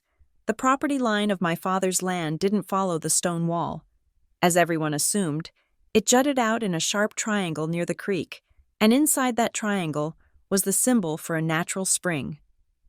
Jenna leaned over my shoulder. "Look at the overlay," she whispered. She pulled out a transparency of the current tax map and laid it over the old survey. On the current map, the one the town used the spring was on public land. It was listed as Township Conservation Easement. But on the 1950 map, the original source document, the spring was clearly, undeniably on private property. David Butler's property. The error. Jenna said, "It is a scrivener's error from 70 years ago, when they digitized the maps in the 90s. Someone straightened the line. They cut off the triangle, and Marrow and Pike found it." I said, "They did their due diligence." Jenna agreed. "They realized that the spring actually belongs to you." "Why does it matter so much?" I asked. "Why destroy a family for a spring because of the Environmental Protection Act?" Jenna said, her eyes widening. "Gabriella, look at the project scope, the renewal corridor. They are building a 4-lane road through a wetland. So, to get a permit to pave over a wetland, you have to provide mitigation. You have to prove you have a dedicated clean water source to offset the runoff." She tapped the spring on the map. "This is the only Class A water source in the valley. If they own it, they can count it as their mitigation asset. They get their permit. They build their road. They make $50 million. And if they don't own it, if the spring belongs to a private citizen who refuses to sign an easement, she looked at me, then the project is dead. They can't mitigate. The EPA denies the permit. The whole development collapses. I stared at the map. I wasn't just fighting for a house. I was holding the kill switch for the biggest development project in the state. My father knew. That was why he refused to sell. He knew that as long as he held the deed, he held the power, and that was why they had to remove him, and why they had to remove me. They don't just want the land, I said, my voice trembling. They need the signature. They can't just steal the house. They need the executor to sign the easement release to correct the map error. That is why Crowell offered you the settlement, Jenna said. That is why they need you to quit claim the rights. I closed the heavy book. The dust motes danced in the air. I checked my watch. It was 2:00. I am not signing. I said. I looked at Jenna. We are going to make copies of this. Certified copies. And then I am going to make a call. To who? To the only person in this town who hates Marrow and Pike as much as I do. Who is that I don't know yet, I said. But I am going to find them. Because now I know what the weapon is. I touched the map. The weapon is the water. And I am the one with the handle. Marla Sloane's office had become my war room, a bunker of mahogany and dust where the air was always thick with the scent of printer toner and looming litigation. But today, the mood had shifted. We were no longer building a barricade. We were assembling a battering ram. We are shifting the posture, Marla said, slapping a thick stack of stapled pages onto the desk. Until now, we have been playing defense. We have been trying to stop Ethan from selling, trying to stop Halloway from foreclosing. That ends today. I picked up the document. The header was bold and aggressive. Civil complaint for damages and injunctive relief. Plaintiff Gabriella Butler, administrator of the estate of David Butler, defendants Halloway Capital Group, Marrow and Pike Holdings, Kerrigan and Bly, and John Doe's 1 through 10. We are suing them, I asked, running my finger over the defendants' list. We are suing everyone who has touched a piece of paper related to this property, Marla said, her eyes gleaming with a predatory light. We are alleging fraud, tortious interference with inheritance, slander of title, and civil conspiracy. She leaned forward. But the goal isn't just to win a judgment. Gabriella, that takes years. The goal is discovery. Discovery, I repeated. Exactly. Once the judge accepts this complaint, we get subpoena power. We get to demand their emails. We get to depose their loan officers. We get to ask Damian Crowell, under oath, why his development company is paying for your brother's gambling debts. They will fight it. I said, they will try to dismiss it. Marla agreed, but the allegations of fraud, specifically the swapped loan numbers and the backdated signatures, pierce the corporate veil. They can't hide behind arbitration clauses when criminal fraud is on the table. We are forcing them to open their books, and cockroaches hate the light. I signed the verification page. My hand was steady. File it. I said, let's turn on the lights. After leaving Marla's office, I drove to the outskirts of town, to a low-slung brick building surrounded by manicured hedges. Harborstone Recovery Clinic. Ethan was waiting for me on the bench outside. He had a duffel bag at his feet. He looked terrified, but for the first time in weeks, he wasn't looking for an exit. You didn't have to drive me, he said as I pulled up. I could have taken a cab. I parked the car and got out. You are my brother. Ethan, I am driving you. He stood up, shouldering the bag. He looked thinner than he had even a week ago. The stress of the threats, the guilt, the sheer weight of the mess he had created, it had stripped him down to the bone. I talked to the intake coordinator, he said, staring at the clinic doors. It is a 30-day residential program. No phones, no internet, just group and therapy. It is what you need, I said softly. He nodded, kicking at a crack in the pavement. I know, he said. I know I messed up. Gabby, I know saying sorry doesn't fix the lien. It doesn't fix the smear campaign against you. No, I said, It doesn't. He looked at me then, his eyes wet. I am not expecting you to forgive me, he said. I don't think I forgive myself yet, but I need to get clear.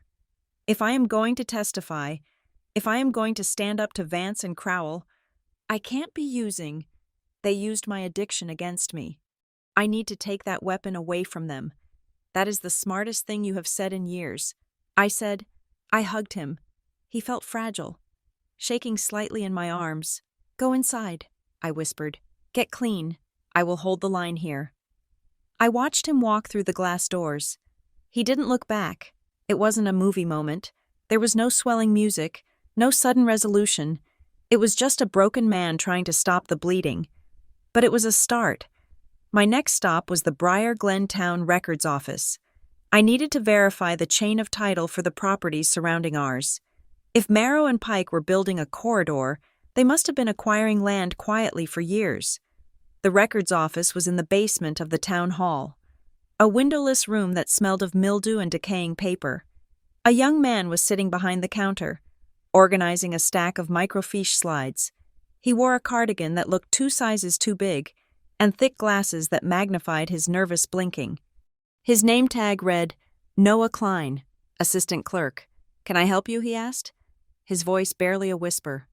I hope so, I said. I am looking for deed transfers involving Marrow and Pike Holdings, or any LLCs managed by Fieldmere Strategies, dating back 5 years. Noah froze. His hand hovered over the microfiche. That is, a lot of files. He stammered, I have time. He looked around the empty room. He looked at the security camera in the corner, then back at me. You are Ms. Butler, aren't you? The one with the probate case on Wickery Ridge? I am. Noah swallowed hard. He leaned over the counter, lowering his voice until I had to lean in to hear him. I can't give you the files you want, he whispered. Why not? They are public record. They are checked out, he said. The town solicitor pulled them all last week for an administrative review. The town solicitor worked closely with the zoning board, and the zoning board was in bed with Crowell. Of course they did, I said, frustration rising in my throat. Noah hesitated. He looked at his shoes, then at the door. But, he murmured, I have a photographic memory. For names. I waited, holding my breath. There is a pattern, he said, speaking so fast the words blurred together. When the deeds were recorded, the ones for the properties on the ridge, they came in batches, large batches, and they were all notarized by the same 2 people, who Sarah Jenkins and Michael Bly. Bly, I said, as in Kerrigan and Bly. The collection law firm, Noah nodded, but that is not the weird part. The weird part is the dates. I was filing them. I remember. The ink was fresh, smudged, but the dates on the documents were from 4 years prior, backdated. I whispered. He flinched. I didn't say that. I am just saying. The ink was wet, and the witness signatures, they are always the same. Jane Doe and John Smith. Literally, they used placeholders as witnesses. That invalidates the deeds, I said. If the witnesses are fake, the transfer is void. Noah looked terrified. Please don't tell anyone I told you. I need this job. My mom is sick. If they know I talked to you. You didn't talk to me. I said, stepping back, I just came in to ask for a map, and you told me it was unavailable. He exhaled, a long, shuddering breath. Thank you. I walked out of the town hall with my heart hammering. Backdated deeds, fake witnesses. Marrow and Pike hadn't just bought the land.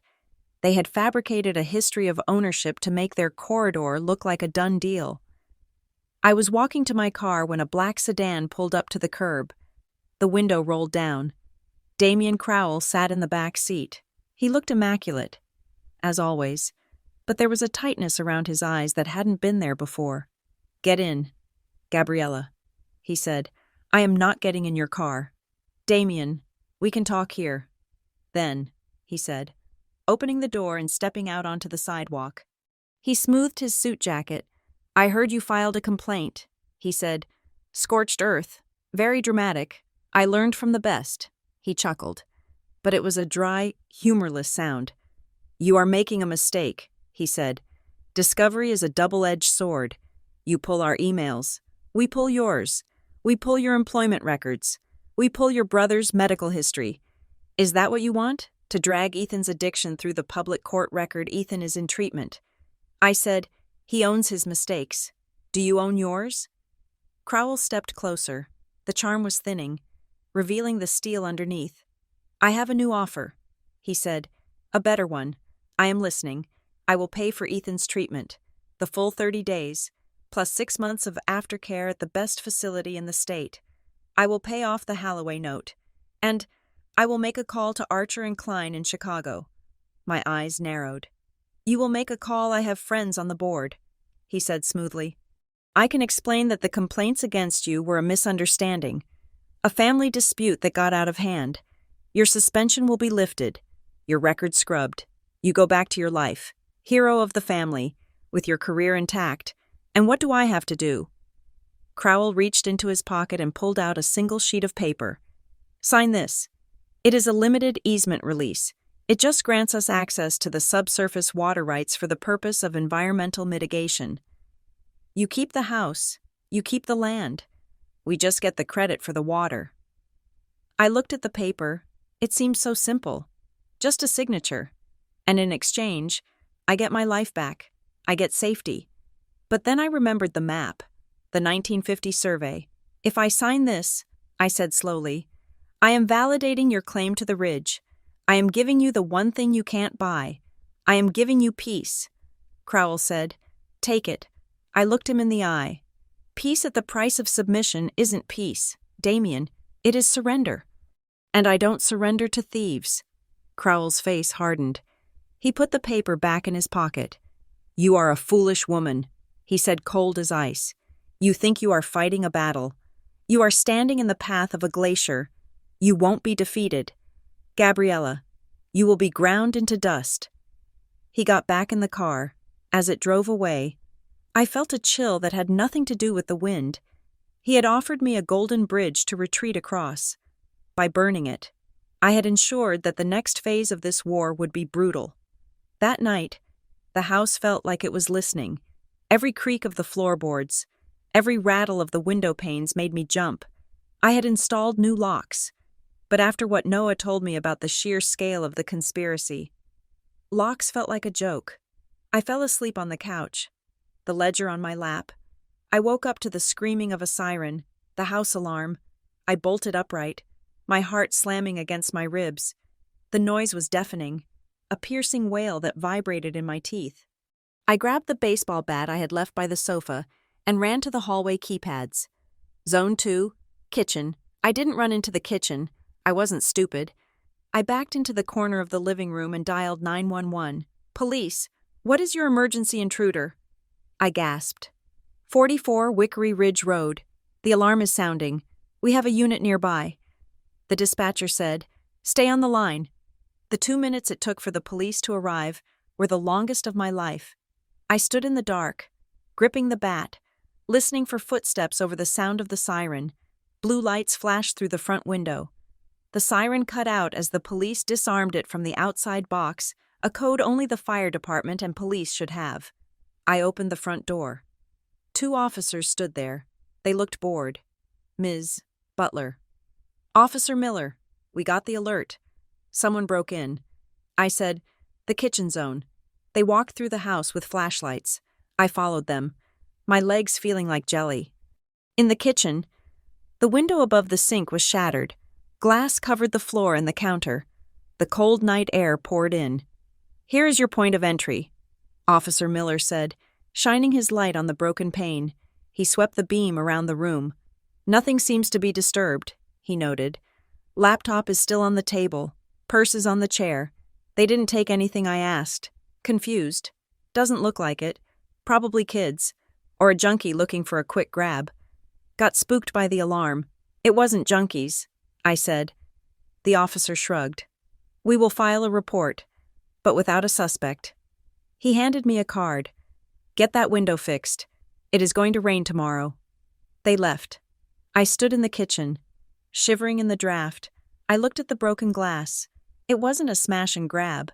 The hole was neat, close to the latch. They hadn't come to steal. They had come to show me they could. It was a message. We can enter whenever we want. Your locks don't matter. Your alarm doesn't matter. It was psychological warfare. They wanted me too scared to sleep. They wanted me exhausted for the court hearing. I taped cardboard over the window. I didn't sleep the rest of the night. At 3 a.m, fueled by adrenaline and fear, I logged back into my father's email. I needed to hear his voice. I needed to know why he had let it get this bad. I checked the drafts folder again. I had found the first recording there. Maybe there was more. I scrolled down. Buried under a list of draft complaints to the utility company, there was an email with no subject line, saved 4 months ago. I opened it. There was an audio file attached. Explanation, wave. I plugged in my headphones and pressed play. My father's voice was tired, heavy with a resignation I had never heard in life. Gabriella, Ethan, if you are hearing this, I failed. A long pause, the sound of liquid being poured. I know you are angry. I know you think I was just a stubborn old mule. But you have to understand, I couldn't go to the police. I couldn't go to the lawyers. Crowell came to me a year ago. He didn't just threaten the land. He showed me a file on Ethan. My stomach dropped. He knew about the gambling before I did. He knew about the debts in Vegas.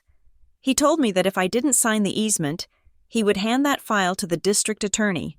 He said they could pin a lot of things on Ethan. Things that would put him in prison for 10 years. I covered my mouth.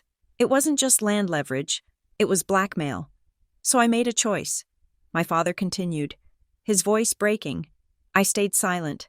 I let them squeeze me. I let them drain the accounts. I thought if I just stalled, if I just held on until I died, the blackmail would die with me. They can't prosecute a ghost, and they can't blackmail a corpse. I built the protections, the trust, the survey maps. I hid them for you to find. I hoped that once I was gone, you could fight them with clean hands. I am sorry I left you a war, but it was the only way to save your brother. The recording ended. I sat in the dark, tears streaming down my face. He hadn't been stubborn. He had been a shield. He had absorbed the blows, the terror, and the financial ruin to keep Ethan out of prison. He had sacrificed his peace to buy us a fighting chance. I wiped my eyes. The fear was gone. It was replaced by a cold, hard clarity. They had tormented a dying man. They had weaponized a father's love for his son. I wasn't just going to sue them. I was going to destroy them. The next morning, I met Jenna Park at a coffee shop near the courthouse. I looked like hell, dark circles, shaking hands, but I felt sharper than I had in weeks. I played her the recording. Jenna listened, her jaw tightening. "That is RICO," she said softly. "Racketeering, extortion. If we can prove Crowell had that file, we will," I said.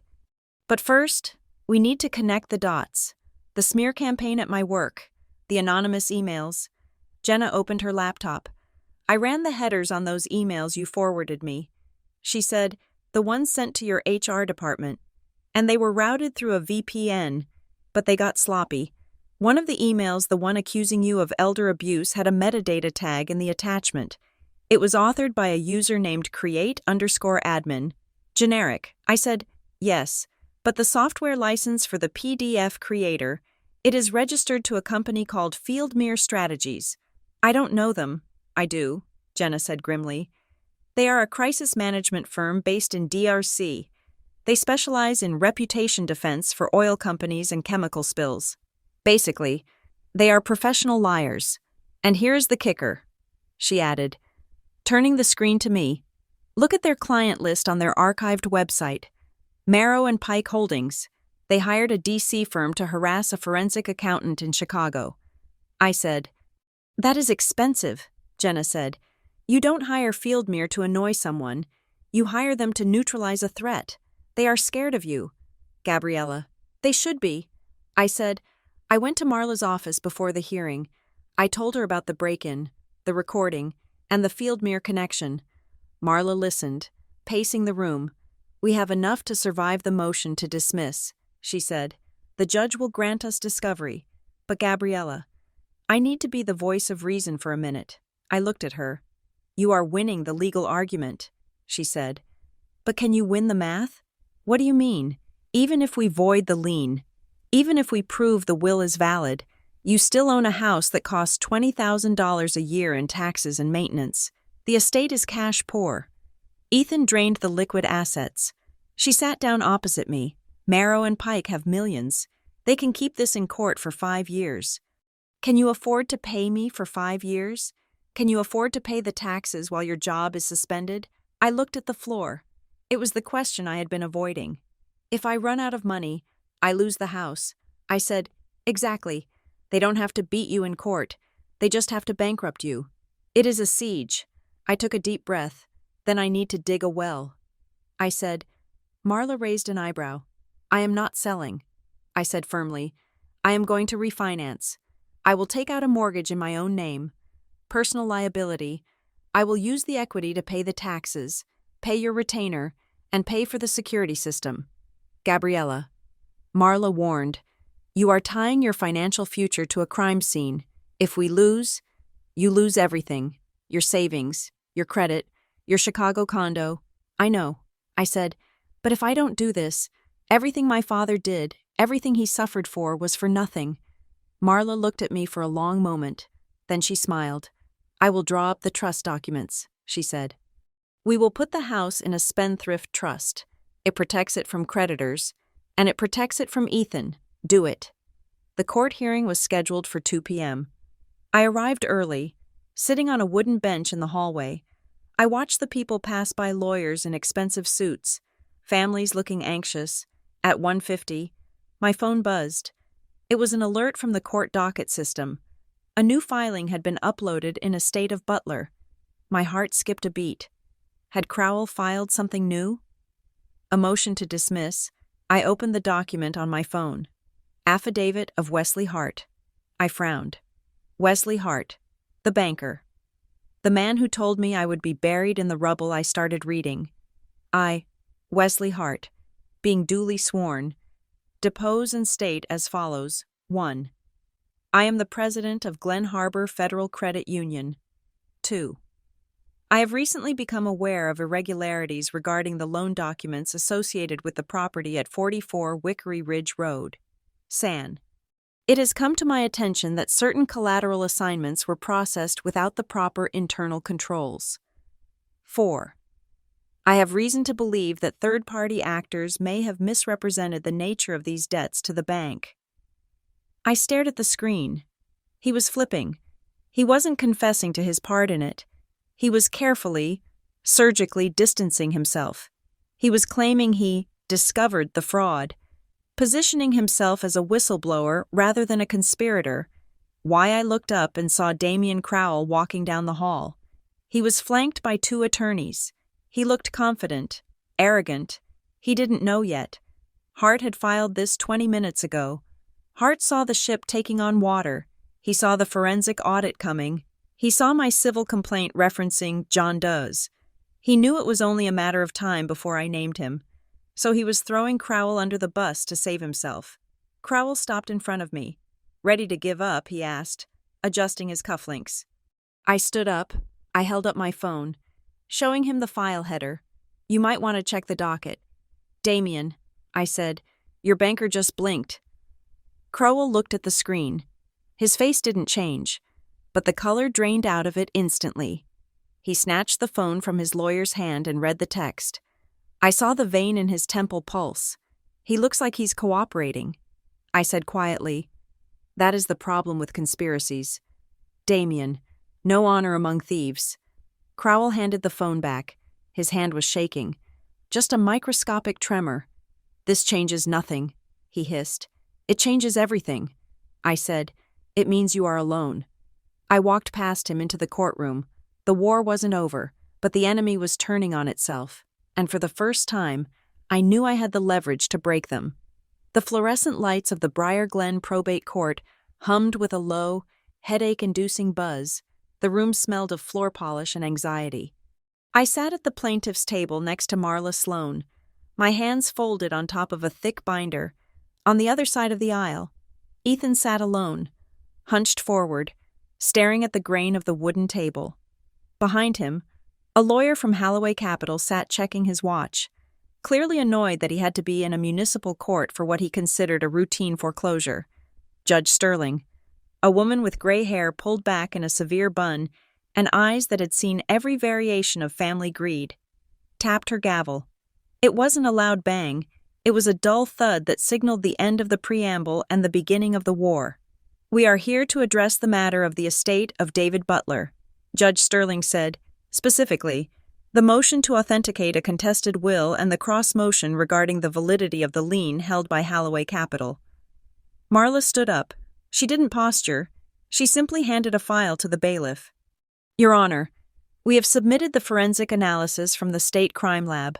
The document fragments recovered from the trash at the decedent's home have been reconstructed. The analysis confirms two things. First, the paper stock and ink match the printer used in the decedent's home office. Second, the signature fragments match the known exemplars of David Butler." The judge opened the file. She put on her reading glasses. The room was silent for a long minute, and the content Judge Sterling asked without looking up. "The content is clear, Your Honor. It appoints Gabriella Butler as co-executor. It explicitly contradicts the affidavit of lost will filed by the petitioner, Ethan Butler." The judge turned her gaze to Ethan. He didn't flinch. He just looked tired. "Mr. Butler," the judge said, "do you contest the forensic report?" Ethan stood up. His legs looked shaky, but his voice was steady. "No, Your Honor." "Do you still assert that the will was lost?" "No, Your Honor. It was suppressed." A ripple went through the small gallery. Holloway's lawyer stiffened. The judge made a note. "The petition for sole administration filed by Ethan Butler is dismissed with prejudice." She said, "The court recognizes the reconstructed document as the last will and testament of David Butler. Gabriella Butler is hereby appointed co-executor with full authority to manage the estate assets." It was a victory, but it felt hollow. I didn't look at Ethan. I couldn't. I knew he was humiliated. Stripped of the lie he had been told would save him. But we weren't done. "Now, regarding the lien," Judge Sterling said, turning a page. Mr. Generic suit lawyer from Holloway stood up. His name was Mr. Kincaid, and he had the slick, practiced indignation of a man who defended predatory lenders for a living. "Your Honor," he said, smoothing his tie, "while the internal family dispute regarding the will is unfortunate, it does not invalidate the debt. Mr. Ethan Butler, acting under a valid power of attorney at the time, secured a loan from my client. That money was disbursed. The estate is liable. We moved to lift the restraining order and proceed with the sale." Marla didn't even look at him. She looked at the judge. "Your Honor, the estate acknowledges a debt exists, but we challenge the lien instrument itself. It is defective on its face." Defective Kincaid scoffed. "It is a standard deed of trust. It is a forgery," Marla said calmly. She projected an image onto the screen set up in the corner of the courtroom. It was the document Jenna Park had found the deed of trust with the loan number HC 4099, Exhibit C. Marla said, "This is the lien filed against the Butler property. Note the loan number." She clicked a remote. A second document appeared. "And this is Exhibit D, a mortgage discharge recorded in Glen Harbor 3 years ago. Note the loan number. It is identical." The judge squinted at the screen. Marla continued. "Holloway Capital is recycling loan numbers from shell companies to create the appearance of valid securities. They take a number from a closed file, paste it onto a new deed, and file it. It confuses the automated title auditors, but it leaves a fingerprint." Kincaid turned red. "This is ridiculous. It is a clerical error, a typo. Ms. Butler is manufacturing a conspiracy theory to avoid paying her brother's gambling debts. It is not a typo." I spoke up. My voice rang out in the quiet room. Marla touched my arm, but she didn't stop me. "It is a pattern." I said, "We have identified 12 other properties in the county with similar typos, all of them targeted for acquisition by Marrow and Pike Holdings, all of them foreclosed on by Holloway Capital." Kincaid slammed his hand on the table. Objection. The plaintiff is testifying from the table, and she is slandering a reputable development firm that isn't even a party to this motion. The judge looked at Kincaid over her glasses. Mr. Kincaid, if the loan number is a duplicate, the lien is unperfected. That is not a conspiracy theory. That is Property Law 101. She turned to the clerk. I am ordering a full audit of the Holloway lien. Until that audit is complete, the temporary restraining order stands. No sale, no foreclosure. The air in the courtroom shifted. The quick administrative kill they had planned was gone. Now, it was a mud fight. Marla called our first witness. I call Gabriella Butler to the stand. I walked to the witness box. I swore to tell the truth. Marla approached me. Ms. Butler, you claim that there was undue influence exerted on your family to force a sale. Do you have evidence of this pressure? I do. I pulled out the thumb drive. I have a recording of a conversation between myself and Damian Crowell, the vice president of acquisitions for Marrow and Pike. Objection, Kincaid shouted. Hearsay and illegal wiretap. Your Honor, Marla said, this conversation took place at the State Line Diner in Connecticut, a one-party consent jurisdiction. We have the GPS metadata to prove the location, and it is being offered to show the state of mind and intent of the counterparty under the hearsay exception. The judge nodded. I will allow it. I played the tape. Crowell's smooth, arrogant voice filled the courtroom. This town runs on agreements. Gabriella, your father broke the agreement. We just accelerated the timeline. The gallery was dead silent. I saw Wesley Hart sitting in the back row. He was pale. He heard his own name mentioned in the subtext of the conversation. When the tape ended, I looked at the judge. They didn't just want the money. I said, they wanted the water. The 1950 survey shows a spring on our land. If they don't own our land, they can't build their road. That is why they forged the lien. That is why they shredded the will. Kincaid stood up to cross-examine me. He looked furious. Ms. Butler, isn't it true your brother has a severe gambling addiction? Yes. And isn't it true he borrowed money to pay those debts? Yes. So isn't this entire story about water and surveys just a smokescreen to distract from the fact that your family is broke? No, I said. The debt was the bait. The trap was the house. Then, Marla called Ethan. He walked to the stand like he was walking to the gallows. He swore the oath. Ethan, Marla asked gently, did you file the affidavit claiming the will was lost? Yes. Why, Ethan took a breath. He looked at me, then at the judge. Because Vance told me to. Who is Vance? The man from Holloway Capital. He met me at the diner. He gave me the script. He told me exactly what to say. Did he offer you anything in return? He said if I filed the papers and sold the house to their buyer, the debt would be wiped clean. He said if I didn't, Ethan stopped. He reached into his pocket and pulled out his phone. He sent me this. Marla took the phone and showed the screen to the judge. It was the text message threatening to make him uninsurable. He told me I would never drive a car again, Ethan said, his voice trembling. He told me I would be blacklisted from every bank in the country. I was scared. I didn't want to hurt Gabby. I just wanted it to stop. The honesty in his voice was devastating. He wasn't playing the victim. He was admitting to being a coward. And in doing so, he became the most credible person in the room. Kincaid didn't even cross-examine him. He knew that attacking a crying man who was admitting his own sins would only make the jury of public opinion hate him more. The hearing ended with the judge extending the restraining order indefinitely and ordering a special master to investigate the lien fraud. But the real explosion happened outside the courtroom. As we walked out, Wesley Hart's affidavit, the one he had filed to save his own skin, had triggered a chain reaction. Because Hart had admitted to irregularities, the district attorney had no choice but to open a file. Subpoenas were flying, and one of them landed on the desk of Fieldmere Strategies. Jenna met me on the courthouse steps. She was grinning. You aren't going to believe this, she said. Fieldmere just called Marla's office. They want to settle. Settle what the harassment claim. They are offering $50,000 if you sign a non-disclosure agreement and drop the inquiry into the anonymous emails. I looked at the stone columns of the courthouse. Tell them no. I said. Gabriella, Marla said, coming up behind me. 50,000 pays for the taxes for 2 years. It pays my bill. I don't want their money. Marla, I want their reputation.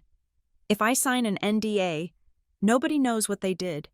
Nobody knows they were hired by Marrow and Pike to gaslight a grieving family.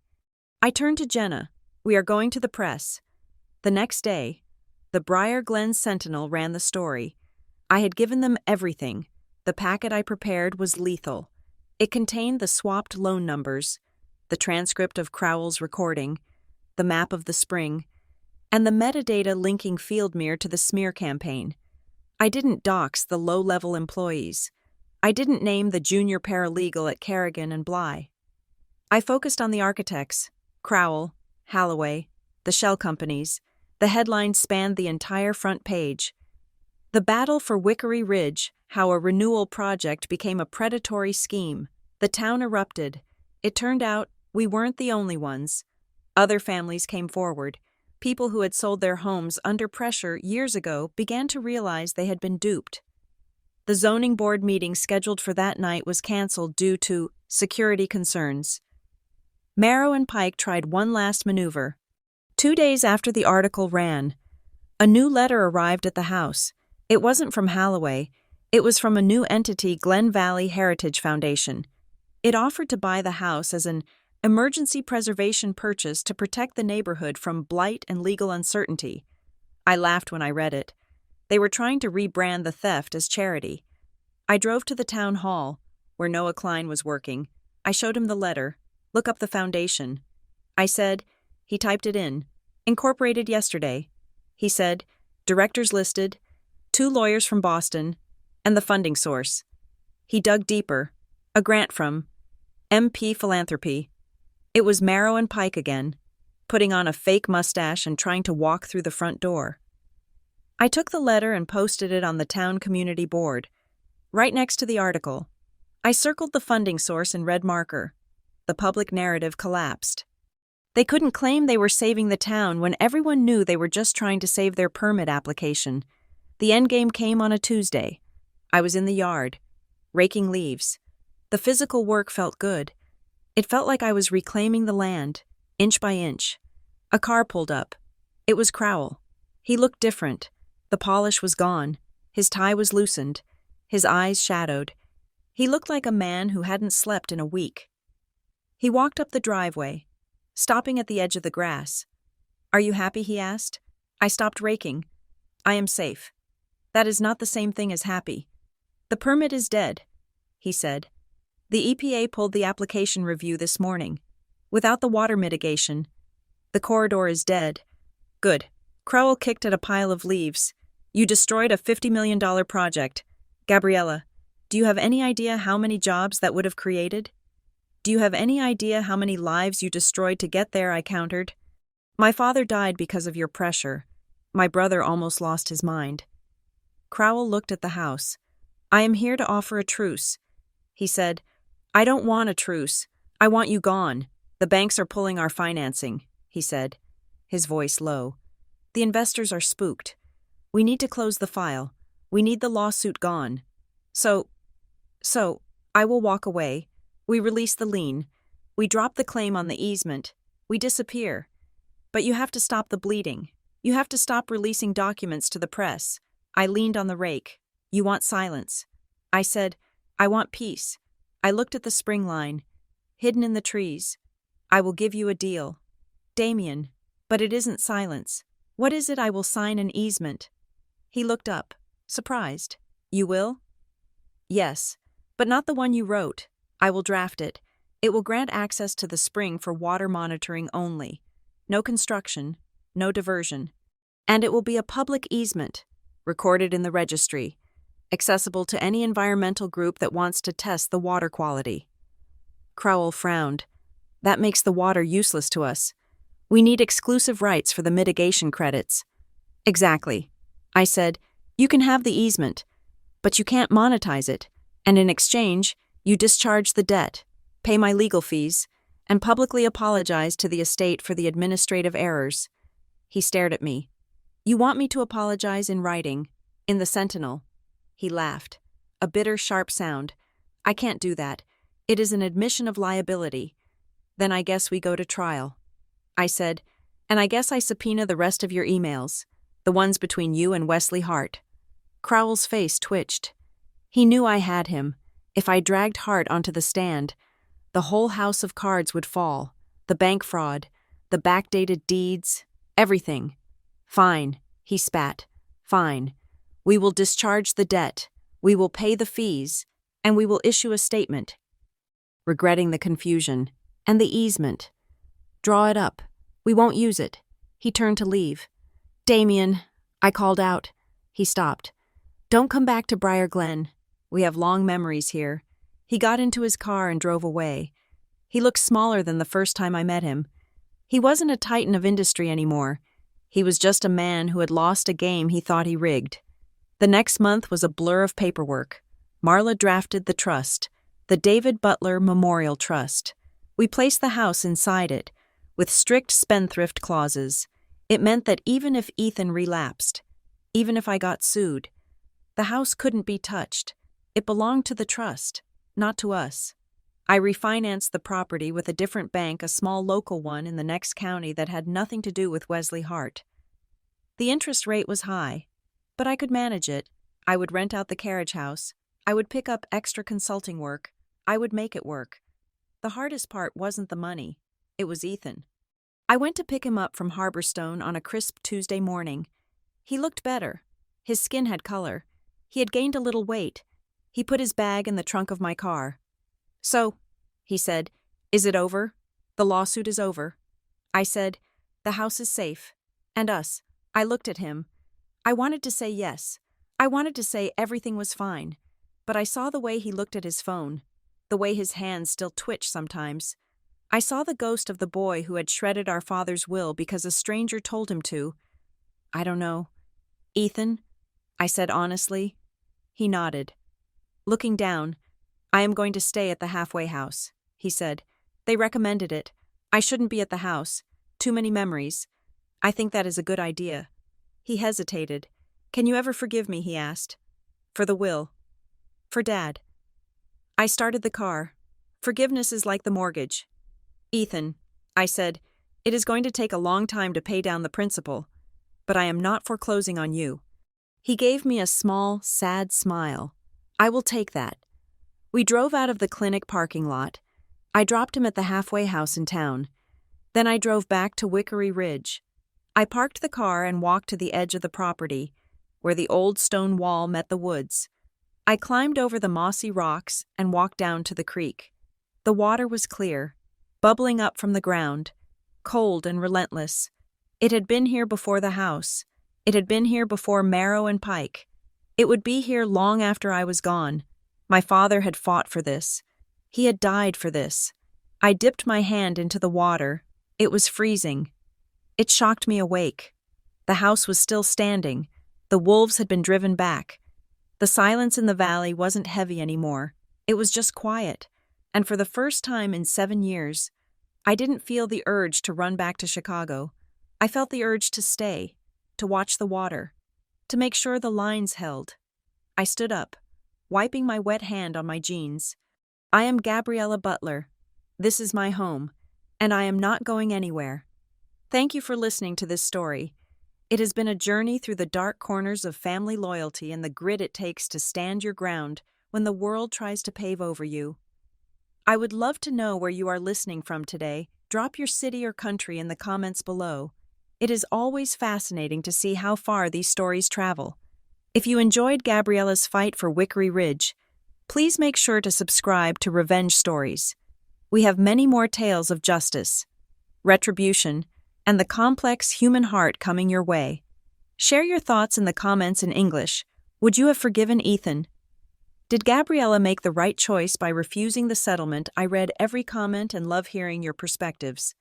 Until next time, keep your eyes open and your will ironclad.